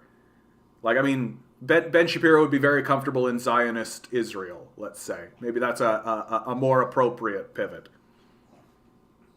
Yeah, public to private wealth transference. Yeah, exactly. And so the federal government said Friday it will not put more money towards the Trans Mountain Pipeline expansion in spite of newly disclosed price tag for the project that comes in 70% higher than expected. Whoa! What? No way! Like, Deputy Prime Minister Christopher Riel said Friday that Trans Mountain Corporation, the Crown Corporation that owns the massive oil pipeline, will need to secure third-party funding to complete the project, either through banks or public debt markets. I want to assure Canadians there will be no additional public funding for TMC, Freeland told reporters in Ottawa, adding the government has engaged BMO Capital Markets and the TD Securities to provide financial advice on the project and has been assured by both parties that the project remains commercially viable. Right? Just privatize it. Right? So we put in a bunch of public money, but now we need to privatize it. Freeland's comment, and this is why capitalists can't get anything built, right? This is why the capitalist countries are falling behind, and why a country like China is able to build the Belt and Road Initiative so quickly, right? China built the Belt and Road Initiative starting in 2008, and now it's built this enormous rail network all across its own country and into other countries, right? And why did they? And how did they do it? By doing it, right? They didn't ask permission. They didn't look at like private owners or any of this kind of shit. They just fucking did it, right? I knew you were going to come up with something like this, Mocked. Nazis like Otto Skorzeny worked on behalf of Israel. Liberal and fascist ideals are at odds with each other, but fascism ultimately isn't a threat to private property. Well, and really is like the fascists that push forward on private property, right? No Transpipe deal, then expect $2 per liter gas this summer. Yeah, third party, so now it becomes a public-private partnership, exactly. Freeland's comments came shortly after Trans Mountain Corporation announced the project cost of the pipeline expansion has soared. No shit, right? Oh, the government is willing to bail us out? Oh, then it's $500 million instead of 10, right? Like, like, what did you think? Tell me the difference between the Harper Conservatives and the Trudeau Liberals other than rhetoric. I mean, one flag, a little pride flag, and the other one acknowledges the existence of climate change, right? One acknowledges the existence of climate change while doing nothing about it, and the other one says that climate change doesn't exist while doing nothing about it, right? The company blamed the cost increases on COVID-19 pandemic, of course. Yeah, it has nothing to do with their fucking vampiric greed. And the effects of the November 2021 flooding in British Columbia, yeah, out of our control, right? Certainly has nothing to do with our overwhelming greed. As well as project enhancements, route changes to avoid culturally and environmentally sensitive areas, and scheduling pressures related to permitting processes and construction challenges in difficult terrain. The company has also had to push back the projected completion date of the project to the third quarter of 2023. The pipeline expansion was originally expected to be completed sometime this year. Like, it's rainbow capitalism, exactly. It's like we really are in this like complete and total state of paralysis as a country and as a people. Because if capitalists can't make money, it can't get done. Like, that's really what it comes down to. Like, if the capitalists can't make money, then it can't get done. And they're always going to do shit like this. Oh, we got involved in a project. Oh, suddenly it's double the cost. Yeah. Like, and they'll always come up with some bullshit reason for why that's the case. And, like, can you imagine if we actually attempted to match the Chinese on the rail system that they've built? It would take us 100 years. Like, the capitalists would constantly get in the way and constantly raise prices and constantly do this kind of shit. And their surrogates, like the liberals and conservatives, they're not going to, like, look at them and be like, fuck you. Get the fuck out of here. They're never going to do that. And so, like, we're just going to fall farther and farther and farther behind. And eventually we'll be so isolated from the rest of the world as they actually develop themselves that we're just going to become the asshole of the world if we aren't already there. The mental disease called greed needs to be stopped and destroyed. I mean, good luck with that. It's definitely seized the means of production. Carbon capture by 2050 while the coral reefs are already bleached. Yeah, right. Like this net zero by 2050. What bullshit. Yeah, technology has been stagnating for years now, a real shame. But like, and the technology that gets researched is the most childish shit, right? Like, you can get an app that meows like a cat when your phone rings, like, but you can't like get any research done, any meaningful research done on like, hey, how about a cure for cancer? Hey, how about any of this kind of shit? Because if a capitalist can't meter it, it can't get done. And it is as simple as that.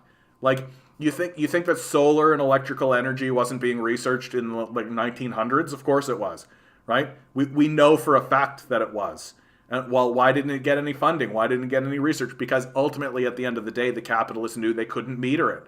That if we created free energy for everybody that was completely all over the place and anyone can get a hold of it, well, of course the capitalists aren't going to invest any time in that because they can't meter it, right?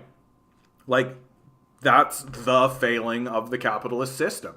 And if you can't meter it, like, then it won't get done. Yeah, oh, we now have pink razors. Yeah, oh yeah, you can't tell me capitalism doesn't breed ingenuity. Exactly. We'll give you 300 different flavors of ranch dressing, right? Or but boy howdy, if you actually want to live your own life and be able to actually have a time to actually do anything, go get fucked, right? Like, that's what we're doing here.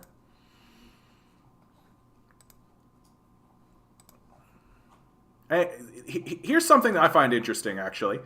Freedom Convoy support levels across the political spectrum. So you see over here, this is the general, right? And of course, red is opposed. But what's interesting, right? So you expect to see in the Liberal and NDP and Bloc, right? Like pretty heavy. But even in the conservative side of things, the protesters' demand, 40% conservatives were in opposition. The protesters' approach and behavior, 50%. Boo. Boo. So that's...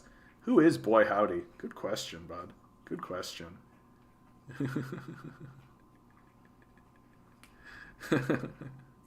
Is that a serious question, Watson? Boy Howdy is just an expression. I think it's like a very prairie thing. Boy Howdy. Let me tell you, Buster. Right? That kind of thing. The internal combustion engine was originally designed to be run on vegetable oil. Big Oil doesn't like that. Oh, yeah. You know what, bud? But in the waning moments, where does the expression "boy howdy" come from? Let's have a little fun. Last couple of minutes. Boy howdy is another Southernism, usually attributed to Texans. It's a simple combination of the exclamation boy and our friend howdy, used together to mean wow, or indicate strong agreement with a statement or question. Yeah, like golly gee. Yeah. It's got that kind of thing. Boy howdy. This is great. The phrase seems to have been popularized in the years after World War I, when returning soldiers who had heard it from Texans in the service brought it back to civilian life.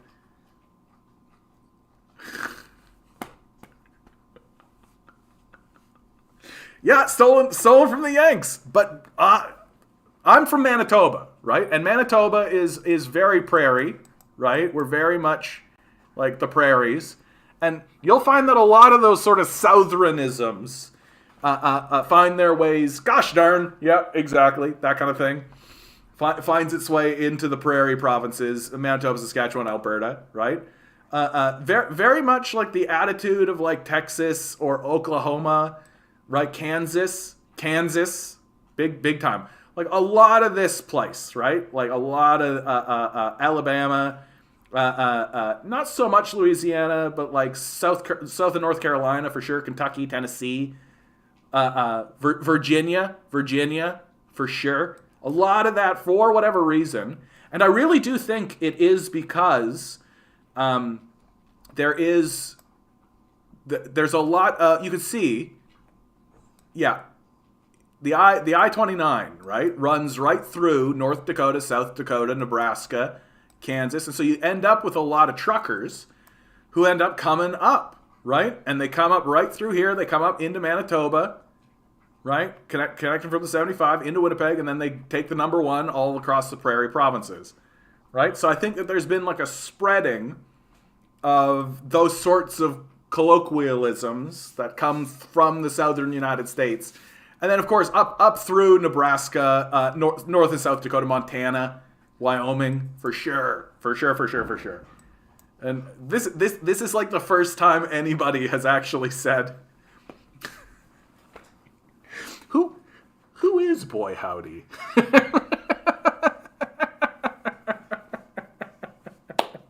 Yes, exactly. Like Alberta, they have a stampede in the summer, and the stampede in Alberta, the Calgary Stampede, is actually a big hit with people from like Wyoming, Montana, like all this kind of stuff. Yeah, the Calgary Stampede. So it's a big like.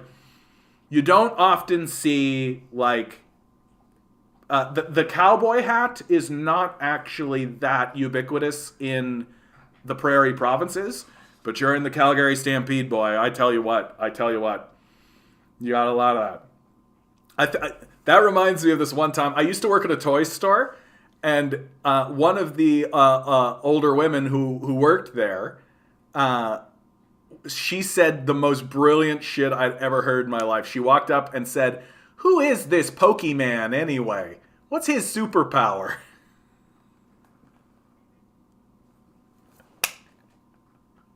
Was like, yes. Oh, it's so fucking brilliant, dude. Like you couldn't have wrote anything better than that. Stampede is the white pride parade. Yeah, it's got that kind of sentimentality about it for sure.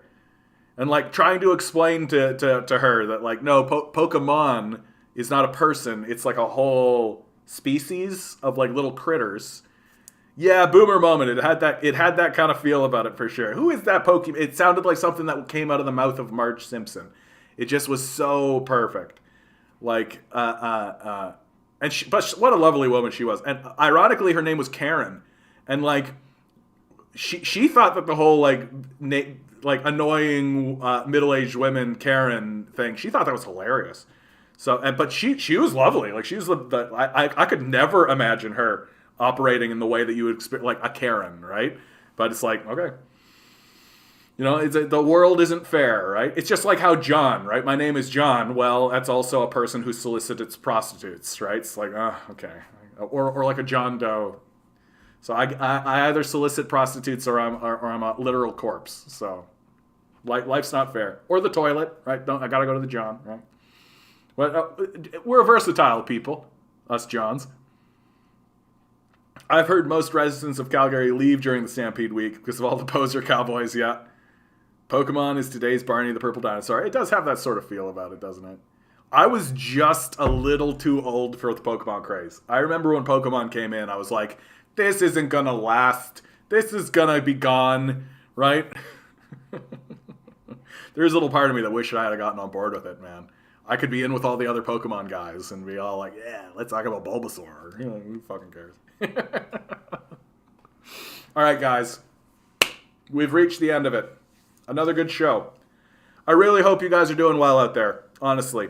Like, it's, these are going to be tough days ahead of us. I highly recommend to all of you, right? Keep talking to your friends, keep talking to your families, keep building communities. Because those communities that we are building now are the communities that are going to sustain us as we move forward. And always remember, guys, you are a quantum being walking around in quantum energy. These billionaires are spending hundreds of billions of dollars to ensure that you never realize it, so you'll stay a happy little commodity for them to buy and sell. Rebel, revolt, repent. Good luck. We're going to need it.